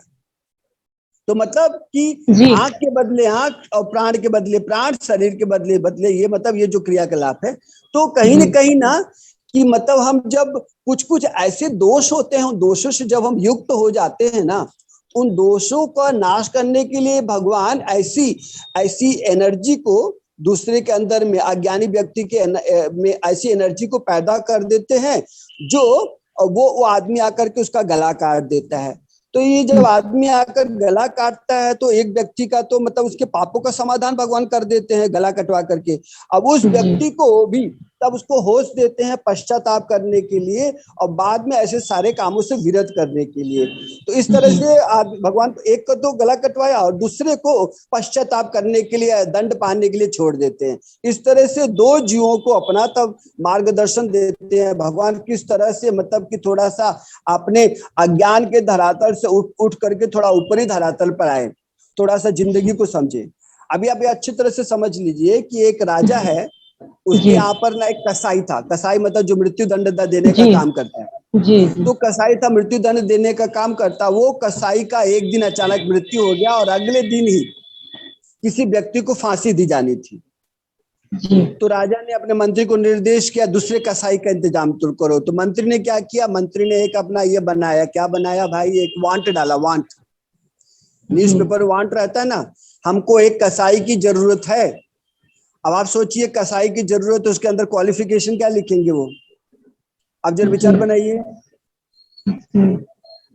आप जरा बनाइए, स्टेटमेंट बनाइए। आपको कसाई की जरूरत है तो क्वालिफिकेशन क्या लिखेंगे? मैं बता देता हूँ, शूद्र वर्ण का हो, क्रूर हो, बलिष्ठ हो, रोज अपना बल करता हो, है ना, मांस मदिरा का सेवन करने वाला हो और लोगों को उसको दया भाव जरा सा भी ना हो, उसके हाथ न कांपे, ये क्वालिफिकेशन दिया गया। और उसमें 10-5 लोग इंटरव्यू के लिए एक जन को पसंद कर लिया गया। अब अगले महीने राजा को जरूरत पड़ी कि मेरा अब राजकुमार बच्चा बालक बड़ा हो गया है, 5 साल का हो गया, अब इसका विद्या अध्ययन चालू करना चाहिए। फिर मंत्री को बोला, मंत्री आप एक काम करो, इसके लिए टीचर का इंतजाम करो। तब मंत्री ने एक नया वांट निकाला। अब आप जरा बताइए वांट का स्टेटमेंट क्या होगा?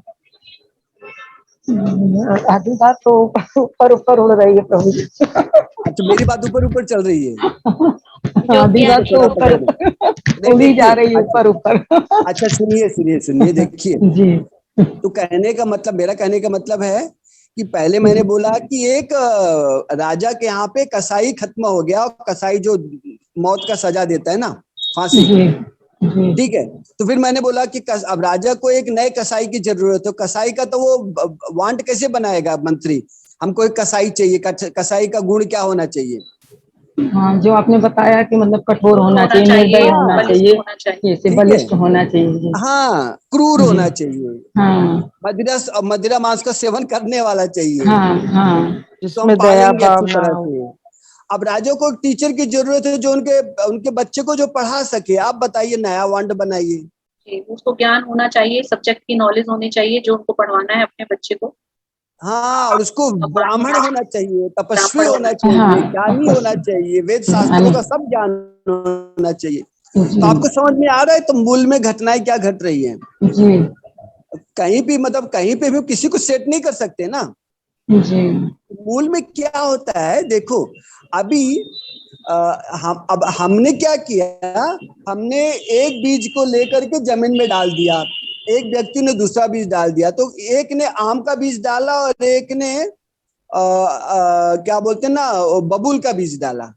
अब देखिए, पानी भी बरसा दोनों के ऊपर, सूर्य भगवान भी दोनों पर छाया, अपना सूर्य प्रकाश दे रहे हैं। अब उनके अंदर क्या उग करके आया, वो अब क्या बोलोगे, क्या सूर्य भगवान की गलती है और इंद्र देवता की गलती है जो पानी बरसा इसके ऊपर? जी नहीं। अब बताइए, न इंद्र देवता की गलती ना भगवान की गलती है ना, न धरती की गलती, क्योंकि जैसा बीज डालेंगे वैसा फल आएगा। तो कहीं ना कहीं मतलब कि अब भगवान का क्या है, देखिए ये बात को, आपका जो प्रश्न है इसका एग्जैक्ट सही जवाब है ना, पूरा 18वें अध्याय में है। 18वें अध्याय में है कि कर्म कौन करता है, कर्म कौन करवाता है और कर्मों को सफल कौन करने देता है। तो भगवान क्या करते हैं, जिसने कर्मों का फाइल आता है कि मुझे ये कर्म करना है, मुझे इस आदमी की हत्या करनी है जी और मुझे इस जगह पर करना है, इस समय पर करना है, तो परमात्मा क्या करता है, परमात्मा सैंक्शन देता है। परमात्मा का एक 5वां स्टेप है, परमात्मा अगर सैंक्शन करेगा तब आदमी का हत्या कर पाएंगे, क्योंकि देखेंगे इसका पूर्व जन्म का कोई कर्म रहेगा जो इसका हत्या के लिए बाधित करेगा, तो ऐसा कर्म करेंगे। अगर कोई उनका भक्त रहेगा और तो उसको तब उसके ऊपर विचार बनेगा, क्योंकि पाप कर्म का उसका कुछ फल था, लेकिन भगवान उसको मौका भी देंगे उसके ऊपर आजमाने का, उस हत्यारे को उसको मारने का मौका भी देंगे और किसी न किसी माध्यम से उसको बचा भी लेंगे। और कोई भगवान का भक्त नहीं रहेगा तो अपना पाप का कर्म का फल पाएगा और वो मारा जाएगा। तो इस बात को हम लोग आगे जाकर के देखेंगे, 18वें अध्याय में भी कर्म का विधान है। तो मतलब भगवान ही अलाउ करते हैं चीजों को घटने के लिए और न घटने के लिए। लेकिन इतना जान लीजिए, भगवान अलाउ करते हैं चीजों को घटने के लिए न घटने के लिए, किसी को प्रेरणा नहीं देते तुम इसका पालन करो, तुम इसको मारो, तुम इसका शोषण करो। ये हम प्रकृति के वश में 3 गुणों के अधीन में रहकर काम, क्रोध, मद, मोह, लोभ, मात्सर्य के कारण ढेर सारे चीज हम कर्म करते हैं।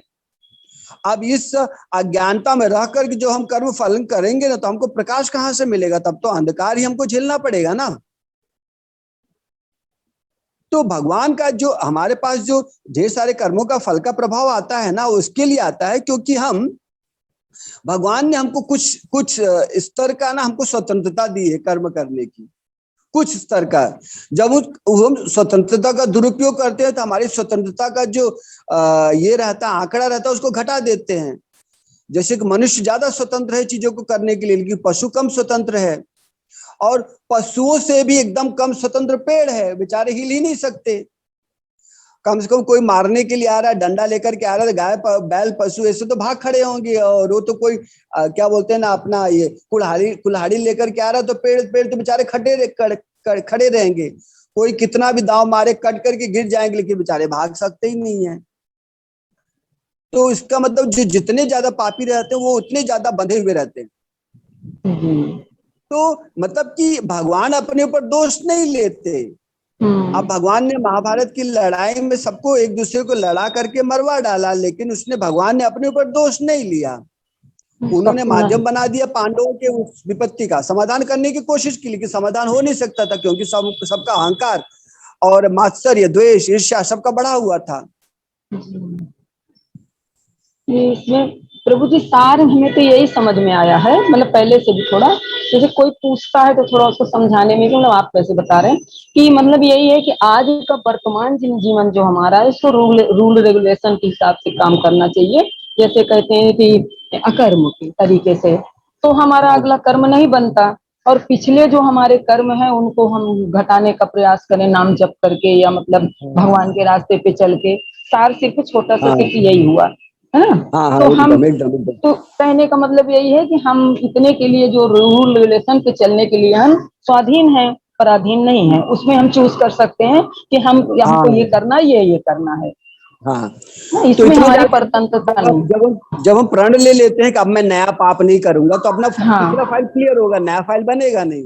हाँ, नया फाइल बनेगा नहीं तो नया बोझ चढ़ेगा नहीं, तो हम आराम से उबरते हुए चले जाएंगे और इसी जन्म में हम उबर जाएंगे।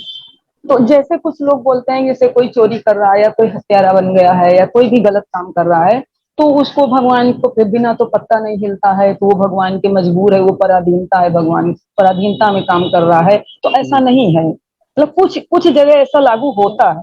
हाँ, नहीं कहीं एक्चुअली देखिए, भगवान न किसी से पाप करवा रहे हैं, भगवान न किसी से पुण्य करवा रहे हैं, आप अच्छी तरह से जान लीजिए जी।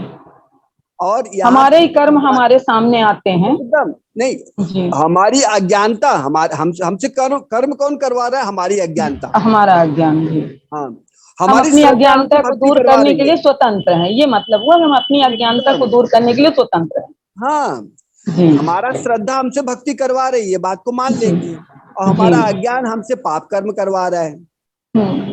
जैसे कुछ लोग बोलते हैं कि अगर हमको भगवान ने इसी तरह बनाया है, हमको भगवान ने अज्ञानी ही बनाया है, तो हम उस तरफ नहीं। जैसे बहुत जगह मतलब कथाओं में भी बोला जाता है कि जिसके बहुत ज्यादा पाप होते हैं वो कभी भगवान की तरफ नहीं जा सकता है, वो कभी भागवत गीता नहीं पढ़ सकता है। तो ऐसा इसमें आप क्या कहेंगे?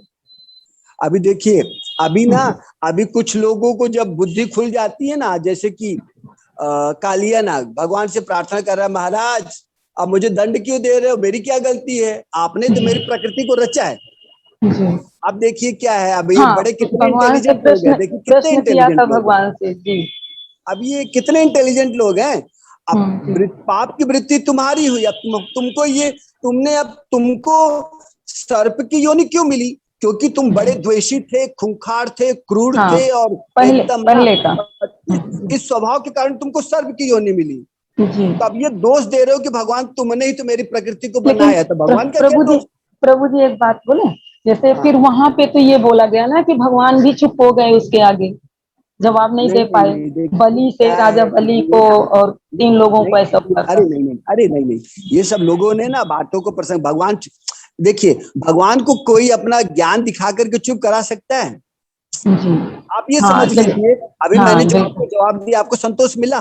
जी। जब मिल गया तो क्या भगवान उसको जवाब देके संतोष नहीं दिला सकते? हाँ, तो ये गलत धारणा है, मतलब लोग बोलते हैं, आता है ना कि मतलब भगवान को चुप कर, भगवान चुप हो गए। जी, गलत धारणा है। क्या है ना, ये लोगों की अपनी अपनी छोटी छोटी बुद्धियों का परिचय है कि लोग इस तरह से बोलते हैं कि भगवान भी निशब्द हो गए, चुप हो पाए। अब क्या है कि बताओ पड़ गए ना, ये सब बातें गलत है ये सब जी। अब ये क्या कथा कहने के लिए ना, बड़ा भाव चलाने के लिए बड़ा अच्छा लगता है, सभा बैठी हुई 10,000 की ना, बड़ा बोलना बड़ा अच्छा लगता है, लोग तालियां पीटते हैं, बातों का दम नहीं है, ऐसा कोई है नहीं कि भगवान के पास प्रश्नों का ये ना हो, समझे? हरे कृष्णा, आपका बहुत तक पहुंच सके। टाइम बहुत ज्यादा हमने लिया, इसके लिए क्षमा। इसका दिक्कत नहीं है, क्योंकि ये शुरुआत ही है ना, तो हम ऐसा नहीं बढ़ जाना चाहते कि लोगों को पता ना चले, कितना लंबा चर्चा कर लिया, किसी को कुछ पकड़ में नहीं आया। तो ये भी जरूरी है कि प्रश्न उत्तर चलते रहे, जिससे कि पता चले लोगों को कितना समझ में आ रहा है। निधि माता जी ने भी पूछना होगा। हाँ जी, वो दिखाई नहीं दे रही। निधि माता जी पहले आप पूछ लीजिए, आप बहुत देर से कह रहे थे। हरे कृष्णा प्रभु जी। हरे कृष्ण प्रभु जी, मेरा ये प्रश्न है, जैसे हम पाप पुण्य करते हैं तो कोई पाप हमें पता भी होते हैं कि ये पाप हमने किए, तो उसके हम पश्चाताप भी कर लेते हैं, माफी मांग लेते हैं, कन्फेस भी कर लेते हैं, पर जो पापों का हमें पता कैसे चले? कोई पाप तो कर भी देते, पता भी नहीं चलते, पाप भी किए हमने, कुछ किया भी है गलत अपनी जिंदगी में, तो पापों को कैसे पहचाने कि हम पाप क्या कर रहे हैं, पुण्य क्या कर रहे हैं?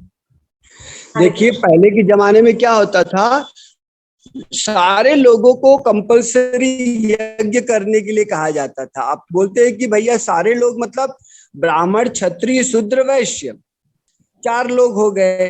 अब 4 लोग तो वैश्य शूद्र कैसे यज्ञ करेंगे?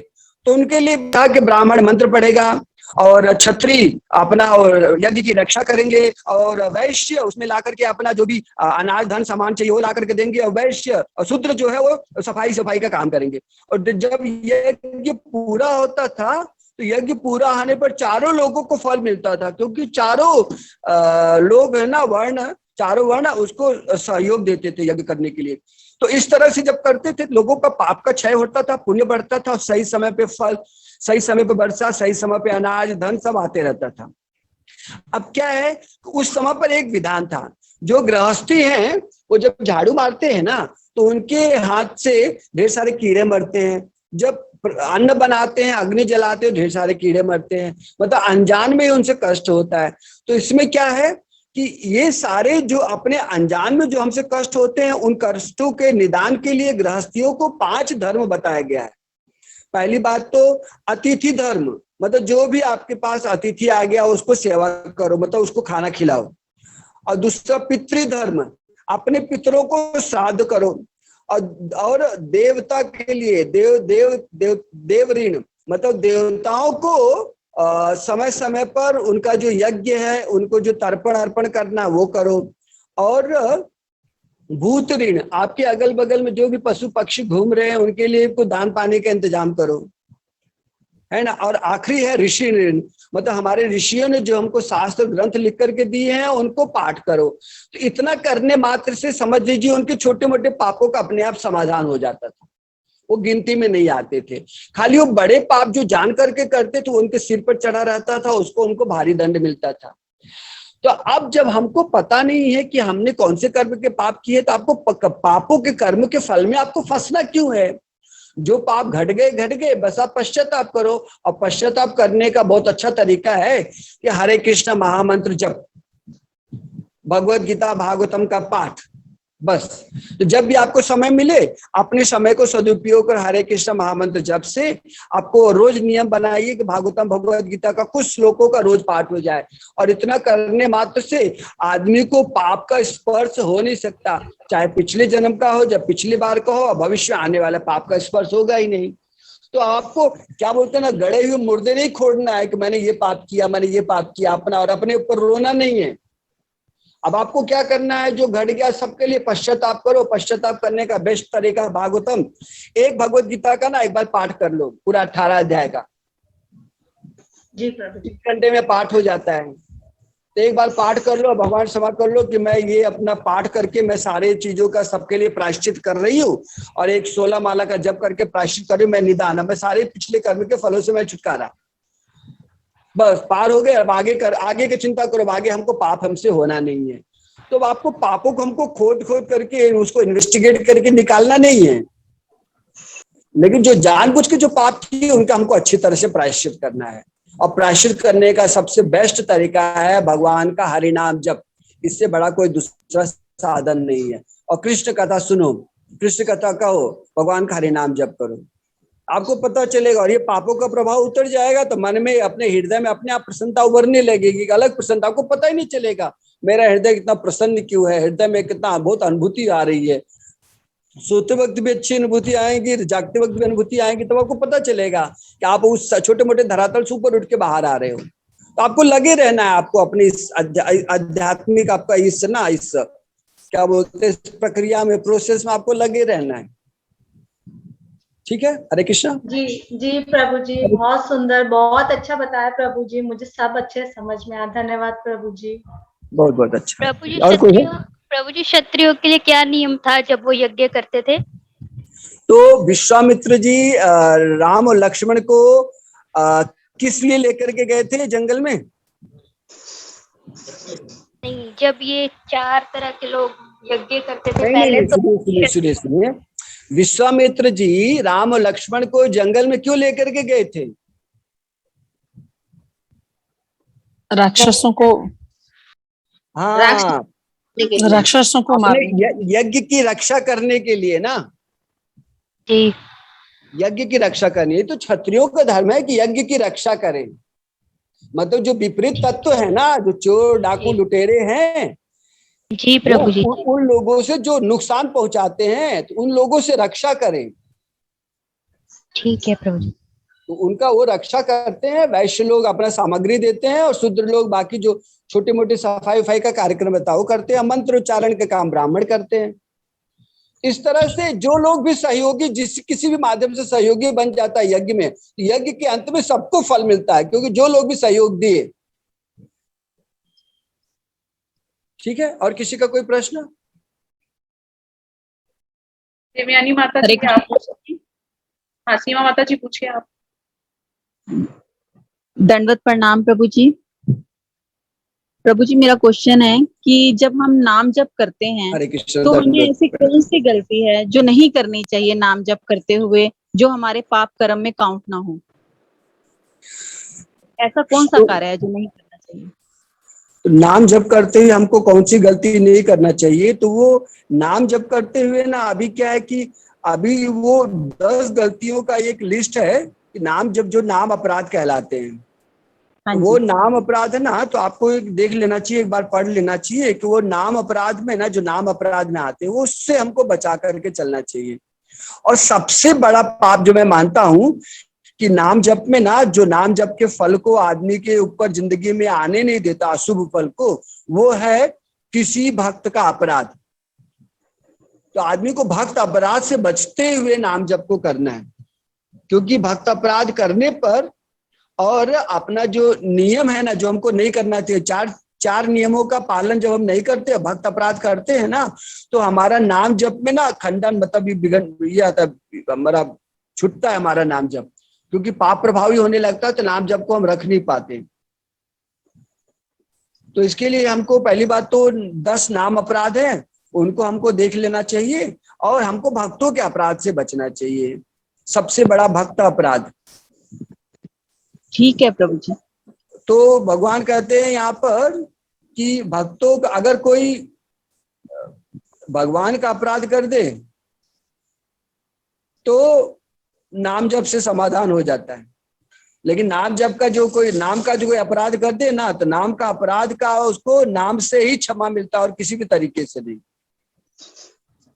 तो इसके लिए आदमी को जब भक्त अपराध बचा करके, नाम अपराध बचा करके चलेंगे, तो वो आदमी बहुत जल्दी और शीघ्रता से आदमी बहुत जल्दी से अच्छा अनुभूतियों को पाएंगे, अच्छे फल को पाएंगे। तो बाद में मेरे ख्याल से अभी देख लीजिए, अभी अगर आपको पता नहीं होगा 10 नाम अपराध कौन से है, तो देख लीजिए अपना, मतलब कि वो चीजों को एक बार पढ़ लेना चाहिए, समझ लेना चाहिए, तो उससे बच करके हम जब करेंगे तो शीघ्र ही अपने अनुभूतियों को प्राप्त करेंगे। हरे कृष्ण। ठीक है प्रभु जी, हरे कृष्ण। हरे कृष्ण। और कोई? दिव्यानी माता जी पूछ लीजिए आप क्वेश्चन, उसके बाद धानी माता जी पूछ लीजिएगा। दिव्यानी माता जी पूछना है आपने? नहीं मैम, माता जी मुझे पूछनी। धानी माता जी आप पूछ लीजिए। हरे कृष्ण प्रभु जी। हरे कृष्ण। जिस प्रकार शरीर एक है, उसके अंग बहुत सारे होते हैं, उसी प्रकार भगवान एक हैं, लेकिन उनके जो देवी देवता हैं वो सारे अंग हैं। और भगवान स्वयं कहा है, जो मुझ पे सब कुछ समर्पित करता है, मैं उसका पालनहार हूँ, मैं उसको संभालता हूँ। तो जो ये कुंडली में दोष आते हैं ग्रह की वजह से, तो वो हमें किसके लिए, किसको समर्पित करना चाहिए? कि वो जो जैसे शनि की पूजा बताई है, किसी चीज की, बृहस्पति की, उनको मनाना चाहिए, या फिर गोपाल जी से क्या विनय करनी चाहिए? कि जैसे मैं बता रही हूँ अपने बारे में, मेरे को अक्टूबर से मेरे पैर के एक्सीडेंट बहुत होते हैं। तो अभी मैंने 2 महीने पहले पता करा, तो उन्होंने कहा कि तुम्हारे शनि की बहुत बड़ी दशा है और इसका उपाय करो, नहीं तो तुम्हें और आगे कष्ट मिलेंगे। अक्टूबर को अब साल हो जाएगा मुझे। तो प्रभु जी ये बताइए कि किसके लिए, हमें किससे विनय करनी चाहिए? क्या सच्ची में शनि के लिए करनी चाहिए जो भगवान के अंग हैं, या हमें राधा रमन लाल जी से क्या विनय करनी चाहिए? हरे कृष्ण प्रभु जी। हरे कृष्ण। तो ये बड़ा ज्वलंत प्रॉब्लम है ये। इसके लिए एक बात को समझ लेना चाहिए कि हम सब लोगों के जो पहले हमारे जो हम सब जिनके संपर्क में है, इस प्रकृति के संपर्क में, तो जो प्रकृति माता है ना, माता अम्बा पार्वती है ना, तो पार्वती माता और ये भगवान शिव, तो ये प्रकृति के हम संपर्क में है, तो भगवान शिव और पार्वती माता ना, कि हम उनके संपर्क में है। तो सबसे पहले जैसे कि प्रभुपाद जी कहते हैं कि ये जेल है और जेल का जो जेलर है ना वो दुर्गा देवी है। तो ढेर सारे, मतलब अगर प्रकृति से जुड़े हुए आपको कुछ चीजों का समाधान चाहिए, तो शिव जी की और पार्वती जी की आराधना करने पर सबका शांति हो जाता है, क्योंकि सारे ग्रह जो है ना सब इन देवी देवताओं के अधीन में है। और एक बात को अच्छी तरह से समझ लीजिए कि भगवान कृष्ण शिव से अभिन्न है, मतलब कि भगवान कहते हैं, विष्णु भगवान कहते हैं कि शिव और मुझ में भेद नहीं है ना। तो मूल में क्या होता है, ये शनि जो है ना, हम कहते हैं ना कि जो 9 ग्रह है, ये 9 ग्रह कौन बना है? ये भगवान ही 9 ग्रह के रूप में प्रकट होते हैं। तो भगवान ही 9 ग्रह के रूप में प्रकट होते हैं, मतलब 9 ग्रहों का जो समाधान है, या तो आप है ना अपने भक्ति के स्तर पर भगवान का भजन करके पूरा कर सकते हो, और नहीं तो आपको बहुत ज्यादा विघटन लग रहा है तो आपका शिव जी की और पार्वती जी की आराधना से उनका प्रार्थना करके कर सकते हो, क्योंकि वो यहाँ के कंट्रोलर है वो। तो ये मतलब कि ये भगवान से अभिन्न है। तो जो ग्रह है, भगवान ही ग्रह बनते हैं, भगवान ही ब्रह्मा बनते हैं, भगवान ही शिव बनते हैं। तो उनके उस रूप को पूजन करने पर ना सारे ग्रह नक्षत्र सब अपने अपने संतुलन में आ जाते हैं। क्योंकि हम शास्त्रों को पढ़ते हैं तो पता चलता है कि जितने भी ग्रह है ना, सबने भगवान शिव को समर्पित किया हुआ है। तो इस तरह से सारी चीजें वश में हो जाती है। तो इसके लिए अगर किसी को उस स्तर तक जाना चाहिए, जाकर के अगर उनको लगता है कि उनको समाधान चाहिए तो शिव जी का आराधना कर ले या शिव जी को प्रार्थना कर ले तो भी समाधान हो जाएगा। और नहीं तो मैं समझता हूँ कि हरे कृष्ण महामंत्र से ही संभव है। क्योंकि क्या है कि देखा जाए तो जो मूर्तियां है ना, अब जो शिव की जो मूर्ति है कृष्ण से अभिन्न है, और शिव का भी जो रूप देखो ना तो कहीं न कहीं उस तरह का उनका भी एक श्यामल उनका अंग कांति और वो रुद्र रूप। तो कहने का मतलब है जो ग्रहों की जो रुद्रता है ना उसको शांत करने के लिए शिव जी पूरे सक्षम है। तो अगर किन्हीं को लगता है कि मेरा इधर से नहीं हो रहा तो अब यहाँ से कर लो, और इसमें कोई दिक्कत नहीं है। हरे कृष्णा प्रभु जी, जब ज्ञान हो गया आध्यात्मिक तो कृष्ण को छोड़ के तो कहीं जाना नहीं है। तो बस इसी बात को समझना है आपको। यहाँ पे आ गया ना तो कहीं जाना नहीं है, किसी के चक्कर में नहीं पड़ना है। तो बस अब राधा रमण की आराधना करते रहो, क्योंकि राधा रमण के अधीन है ना सब जी। राधा रमण के सब अधीन है। हरे कृष्णा प्रभु जी। हरे कृष्ण। और किसी का कोई प्रश्न है? ज्योति गेरा माता जी। हरे कृष्णा प्रभु जी। हरे कृष्णा प्रभु जी, हम मतलब जैसे हमें गुस्सा बहुत आता है, गुस्से को शांत करने के लिए क्या करना चाहिए? गुस्से को शांत करने के लिए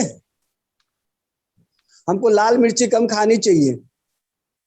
प्रभु जी, लाल मिर्च तो हम वैसे ही नहीं खाते हैं। हाँ, अब क्या होता है ना, एक बात बताते हैं। कुछ एक ना हम लोग का ना कि माता पिता के एक दोष से एक दोष आ जाता है। हमारे ग्रंथियों में एक दोष आता है। माता पिता के दोष से कुछ ना हमारे ग्रह नक्षत्र तारों में एक दोष आ जाता है जो हमारे अंदर में वो प्रकट होता है, और हमारे भी कर्म का प्रभाव है, केवल माता पिता का उसमें दोष नहीं होता। और वो है हमारी जब ढेर सारी इच्छाएं बनती है ना, मुझे ये भी चाहिए, मुझे ये भी चाहिए, मुझे ये भी चाहिए, तो वो इच्छाओं की जब पूर्ति नहीं हो तो क्रोध उत्पन्न होता है। और ये क्रोध जब बिगड़ जाता है तो बाकी किसी भी चीज के लिए प्रकट हो जाता है। क्रोध का बिगड़ा हुआ स्वरूप है ना, तब ये नहीं देखता कि अपनी इच्छा पूरी हो रही कि नहीं, तब छोटे छोटे प्रसंगों में भी उभर आता है। तो ऐसे समय पे हमको क्या करना चाहिए? हमको सोचना चाहिए कि जैसे कि दूसरे अध्याय में पढ़ेंगे कि हमको क्रोध क्यों उत्पन्न होता है। दूसरे अध्याय के 62 और 63 श्लोक में आ रहा है कि जब हम किसी चीज पर विचार करते हैं, किसी चीज को बहुत चिंतन करते हैं, अपने इंद्रिय के विषयों का चिंतन करते हैं, तो उसमें हमारे इंद्रियां आसक्त हो जाती हैं, पाने की इच्छा करती है, और हम जब उसको पाते नहीं तो हमको क्रोध उत्पन्न होता है। पा लेने पर भय उत्पन्न होता है और नहीं पाने पर क्रोध उत्पन्न होता है। क्रोध से उसको भ्रम उत्पन्न होता है, भ्रम से उसके स्मृति का नाश हो जाता है, स्मृति नाश उसका पतन हो जाता है। तो हमको समझना है कि हम किस लिए क्रोध कर रहे हैं, मतलब कि आप किसी चीज के भौतिक चीज के लाभ। मतलब मुझे मंगलवार और शनिवार को ही ज्यादा गुस्सा आता है, आगे पीछे मुझे कभी गुस्सा नहीं आता, और मुझे ये भी नहीं पता था बात क्या है, मुझे गुस्सा आ गया।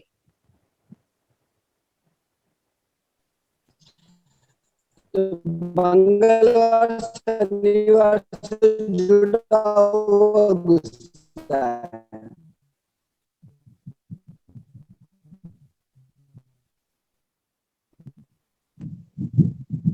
तो ये मंगलवार शनिवार से, हाँ, तब आपको ना रुद्र भगवान के क्या बोलते हैं, नरसिंह भगवान, शनिवार को और मंगलवार को आप नरसिंह भगवान का जो अपना, इसको आप ना क्या बोलते हैं ना 21 पाठ या 51 पाठ ये कर लो शनिवार और मंगलवार को, फिर असर देख लो। क्योंकि ये गुस्से के देवता यही हैं, हमारे अंदर के ना अपने गुस्से के क्रोध से हमारे अंदर के वो क्रोध को शांत कर सकते हैं। ठीक है, नरसिंह भगवान की आराधना करो शनिवार और मंगलवार को। मतलब कि बाकी दिन आप एक बार तो हम लोग 2 बार तो पाठ करते ही है, बाकी दिन आप थोड़ा से 11 नहीं तो 21 पाठ कर लो, नरसिंह भगवान को प्रार्थना करो, ये हमारे क्रोध के तत्व को शांत करेंगे। ठीक है, हरे कृष्णा। ठीक है, और किसी का कोई प्रश्न? हरे कृष्णा प्रभु जी। हरे कृष्णा। आपने अभी बोला था कि शिव जी और कृष्ण जी मतलब डिफरेंट नहीं है, तो फिर ऐसे क्यों बोला जाता है कि जहाँ पे कृष्ण जी वहां पे कोई नहीं? जहाँ पे क्या हुआ? जहाँ पे कृष्ण जी की पूजा की जाती है वहां पे कोई नहीं। क्या होता है, इस बात को हमको समझना चाहिए जब जहां पर ना कृष्ण का रासलीला भी चल रहा था, वहां पे भी शिव जी प्रकट हो गए थे। कृष्ण के रासलीला में शिव जी का प्रकट होना, बात को समझ में आ रहा है कि कृष्ण के रासलीला में शिव जी क्या कर रहे थे? वही पार्वती को लेकर के, और दोनों जन वहां पे पहुंच गए थे। तो मूल में हमको समझना क्या है, देखिए एक बात बहुत अच्छी तरह से समझ लेना है। एक लड़की की शादी होती है घर में, तो एक लड़के को संबंध बना करके ये लड़का मेरा पति है, लेकिन उधर जाने के बाद उसको सास ससुर भी होते हैं, देवर देवरान भी होते हैं, जेठ जेठान भी होते हैं, लेकिन जो प्रेम वो अपने पति से रखती है, बाकी से वो रिश्ता नहीं, लेकिन सम्मान सबका करती है, सेवा भी करती है, लेकिन पति को अपना पति परमेश्वर मानती है वो। तो हमको ये समझना है, ये जो चक्कर है ना, हमको समझ लेना है कि कृष्ण ही सबके पति हैं और बाकी सब उनके अंग हैं। इस बात को हमको समझ करके चलना है। अब ये समझिए कि रासलीला में भगवान ने गोपेश्वर महादेव बना दिया। गोपेश्वर महादेव, पार्वती जी भी गई थी और वो गोपेश्वर महादेव भी गए थे। तो आप क्या कहोगी बताओ? तो कहने का मतलब है ये कट्टरता को मत लेकर के चलो कि जहां पे कृष्ण है वहां पे किसी की नहीं। आपको समझना है, कोई आ गया तो क्या करोगे? नहीं बोलो भैया कृष्ण का दरबार, हट जाओ यहाँ से, कोई देवी देवता का पूजन है, ऐसा कैसे बोलोगे आप? और आपने लड़के से शादी कर ली, कोई भैया मैं और मेरा पति बस, और किसी मुझे सास ससुर देवर देवरान जेठ जेठान नहीं चाहिए। तो कला की स्थिति क्यों पैदा कर रहे हो? सारे रिश्तों को आप क्यों तोड़ रहे हो? कैसे संभव है? आप पानी ले रहे हो वरुण देवता का कर रहे हो, है ना, आप अग्नि ले रहे हो सूर्य देवता का, है ना, आप कुछ भी आप ले रहे हो, तो सारी चीजों का, सारे तत्वों का जरूरत है। भगवान के सब अंग है, सबका एक श्रृंखला है, सबको हम काट करके नहीं चल सकते, सबको मिला करके, सबकी सेवा को मिला करके भगवान को अर्पण कर सकते हैं हम। तो आप इस बात को समझिए, कहीं भी कट्टरता को लेकर के मत चलिए। सब कुछ भगवान की, सारी सृष्टि भगवान की सेवा के लिए है। सारे देवता भगवान की सेवा के लिए हैं कि सारे देवताओं को काट करके आप अपने को प्रमुख करके कि भगवान की सेवा की आराधना करोगे। आप भगवान तक पहुंच सकते हो क्या? बिना गुरु आचार्यों के माध्यम में बिना किए हम लोग पहुंच ही नहीं सकते। आप ये बताओ, आप आचार्यों को बीच में रखे बिना ठाकुर जी की सेवा नहीं कर सकते। तो आपको पता होना चाहिए कि आचार्य में शिव जी भी आचार्य हैं, लक्ष्मी जी भी आचार्य हैं, और ये बोलते हैं अपने ब्रह्मा जी भी आचार्य हैं, चारु कुमार आचार्य हैं। तो कैसे आप इनको हटा सकते हो सीन में से? तो ये कट्टरता को लेकर के मत चलो, सबको मिला करके चलो, लेकिन मूल जो है ना वो कृष्ण ही है। कृष्ण ही वृक्ष के जड़ हैं, बाकी सब तना शाखा हैं, उन्हीं से फलीभूत हुए हैं। हरे कृष्णा। प्रीति माता जी, आप पूछ सकते हैं क्वेश्चन। प्रीति माता जी। हरे कृष्णा प्रभु जी। हरे कृष्णा प्रभु जी, आपने अभी बताया था कि वेदों में कर्मों के प्रकार बताए गए हैं, पाप कर्म और पुण्य कर्म।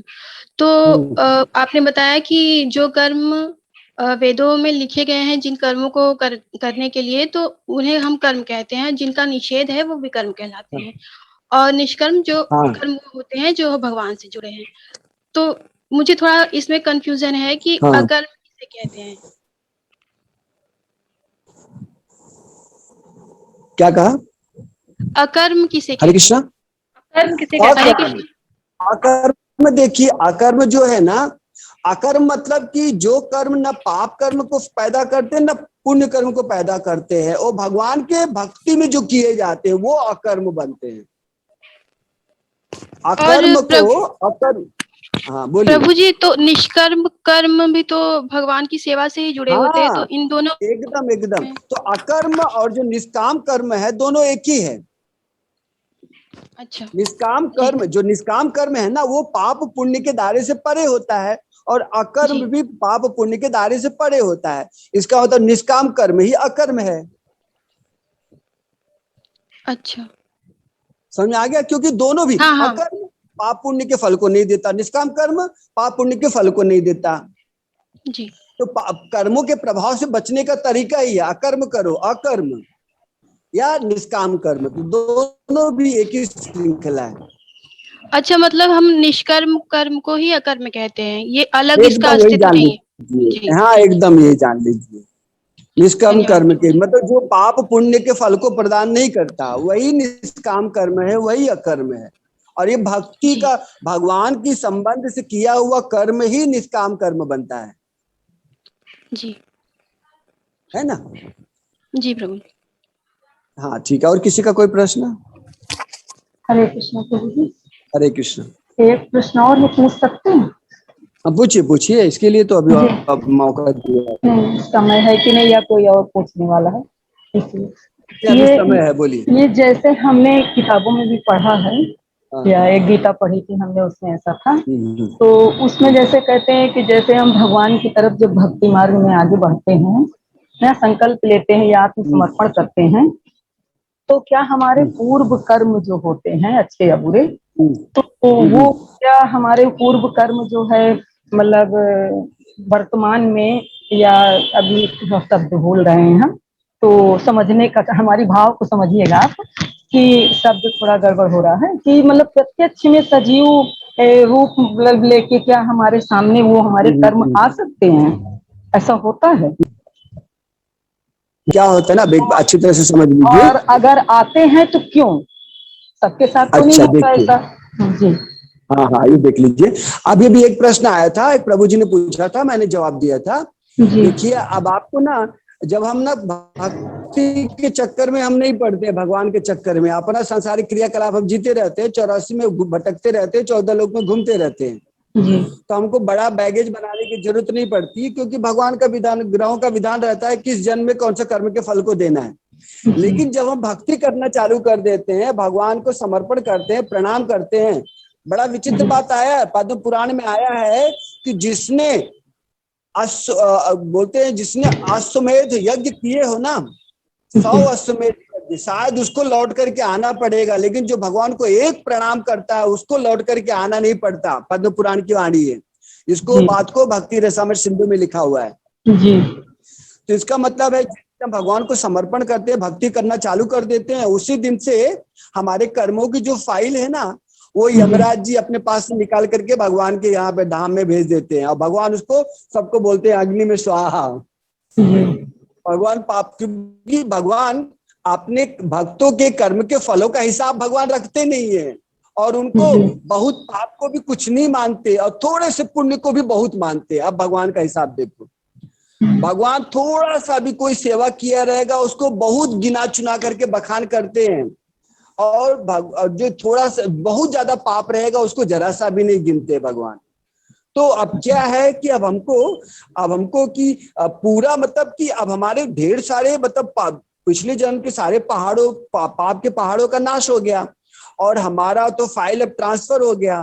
तो अब क्या होता है कि इसमें कुछ ना जिंदगी में बहुत बड़ी शिक्षा देने वाले हमारे फल रहते हैं, पाप या पुण्य के फल जो जिंदगी में बहुत बड़ी शिक्षा देने वाले रहते हैं, और भक्ति में हमको समर्पण कराने वाले रहते हैं। तो ऐसे कर्म के फल हमारे ऊपर जल्दी जल्दी प्रकट होने लगते हैं, क्योंकि हमको शिक्षा देकर के उनको चले जाना है।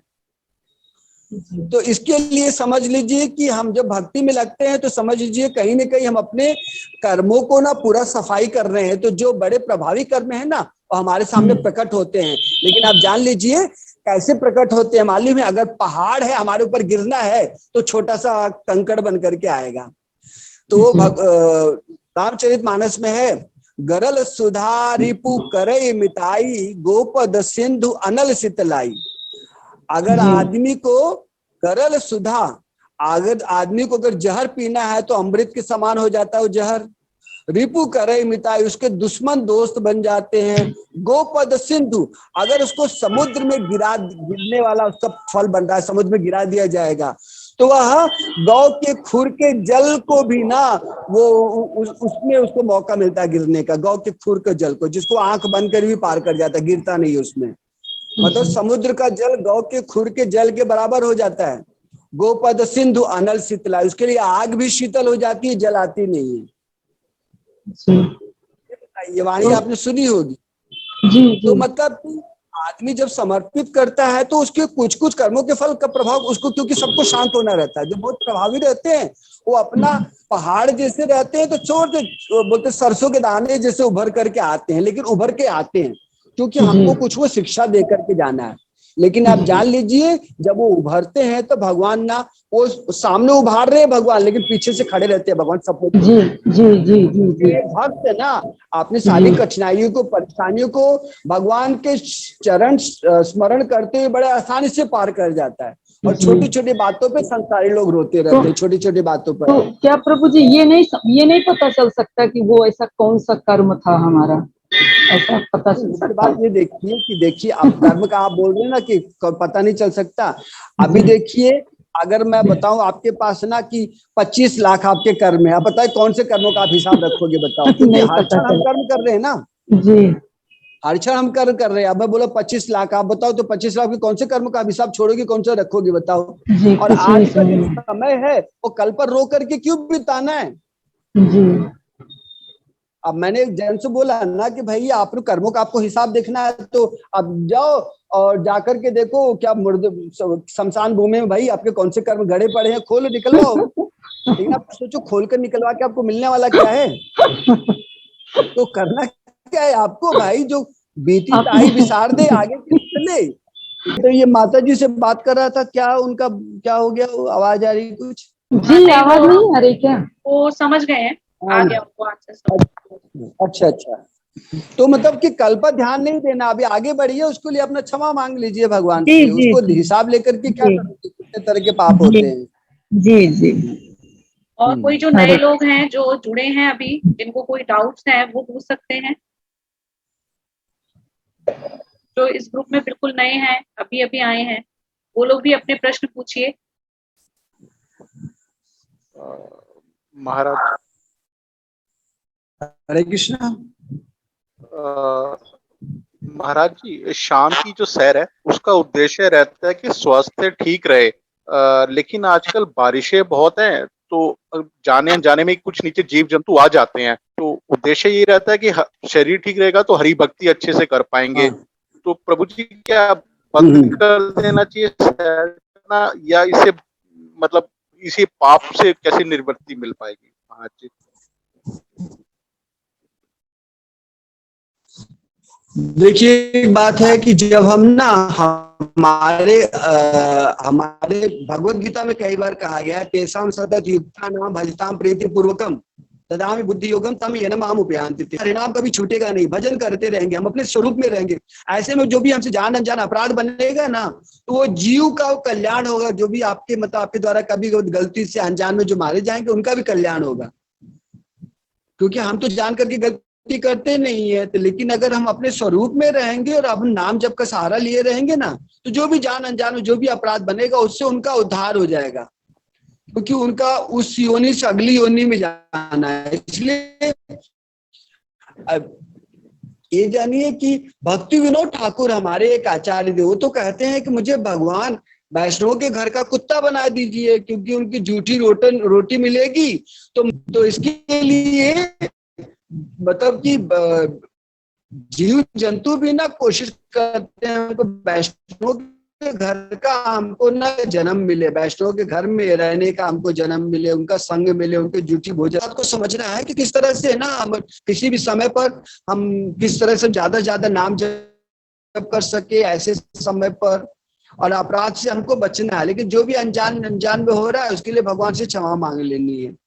तो पहले के जमाने में रहता था, जब हम शास्त्रों को पढ़ते थे, रोज यज्ञ करते थे और अतिथियों की सेवा करते, तो उससे छोटे मोटे अपराधों का अपने आप क्षय हो जाता था। तो इसके लिए हमको जहाँ पे जब कभी मौका मिले ना, साधु संगों का संतों का सेवा करने का, अपने ग्रंथों को पढ़ने का, देवता पितरों की श्राद्ध करने का, पितरों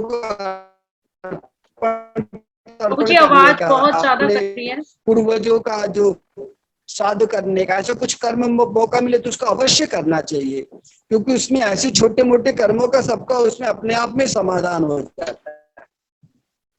जी महाराज जी। हरे कृष्ण। हरे कृष्ण महाराज जी। हरे कृष्णा। हरे कृष्णा। हाँ जी। और कोई है जिनका कोई प्रश्न है? कोई प्रभु जी, कोई माता जी? तो आप पूछ सकते हैं अपना कोई भी प्रश्न। अच्छा, कुछ शायद मौसम खराब हुआ है ना? हाँ जी, आवाज में प्रभु जी प्रॉब्लम अच्छा, आ रही है, आपका नेटवर्क थोड़ा। कि नहीं जिन्होंने प्रश्न पूछा था?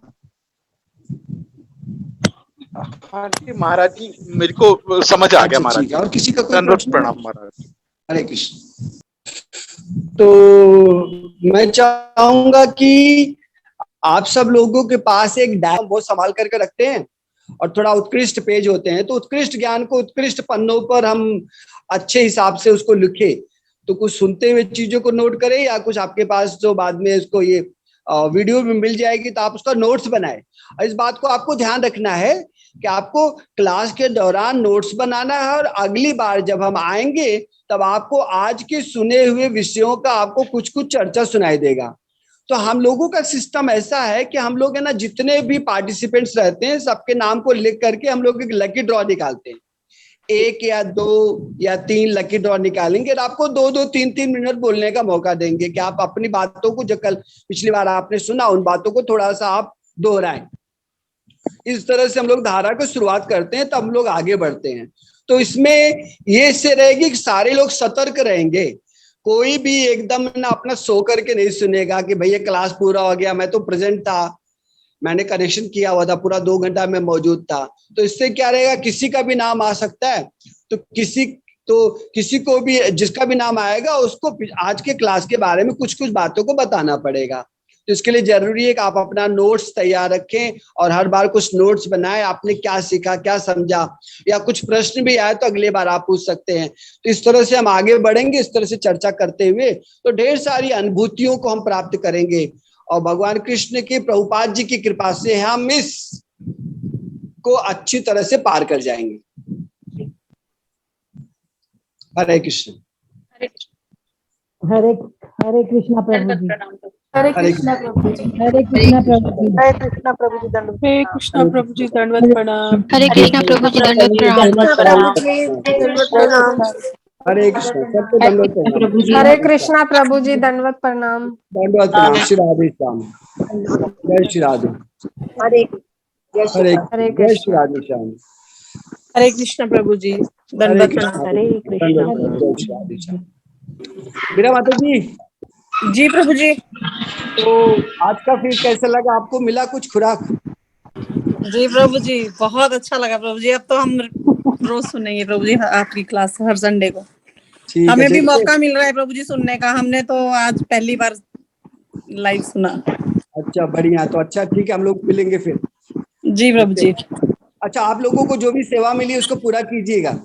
जी प्रभु जी ठीक है। हरे कृष्ण, दंडवत प्रणाम। हरे कृष्ण प्रभु। जय जय राधे, जय जय श्याम, जय जय जय वृंदावन धाम, कृष्ण बलराम, नित्यानंद गौरांग राधे। हरे कृष्ण। हरे कृष्णा। हरे कृष्णा। एक बात और है कि कुछ लोग कह रहे हैं क्लास नेक्स्ट संडे वो है क्या, तो ये क्लास संडे टू संडे रहेगी। 30 संडे लगभग इसका हमने रेशियो रखा है। तो हर रविवार को आप याद रखिए कि हर संडे क्लास रहेगी, और कुछ अपडेट होती है तो ग्रुप में आपको इन्फॉर्म कर दिया जाएगा। So please check every message, हर मैसेज को आपको ध्यान से पढ़ना है, क्योंकि हम फालतू के मैसेज नहीं भेजेंगे ग्रुप में। और टाइम से आप पहले ज्वाइन कर लीजिए। बाई चांस कोई ज्वाइन नहीं कर पाता है तो उसको भी हम केयर करेंगे, वो ग्रुप में मैसेज कर दे। इतने एडमिन है, या 1 नंबर आपको यहाँ पर हमने मैसेज कर दिया है। कोई आगे की कोई प्रॉब्लम होती है तो आप उस पर डायरेक्ट मैसेज कर सकते हैं। और किसी को कुछ और पूछना है इस विषय में तो आप पूछ सकते हैं। हर रविवार को क्लास होगी।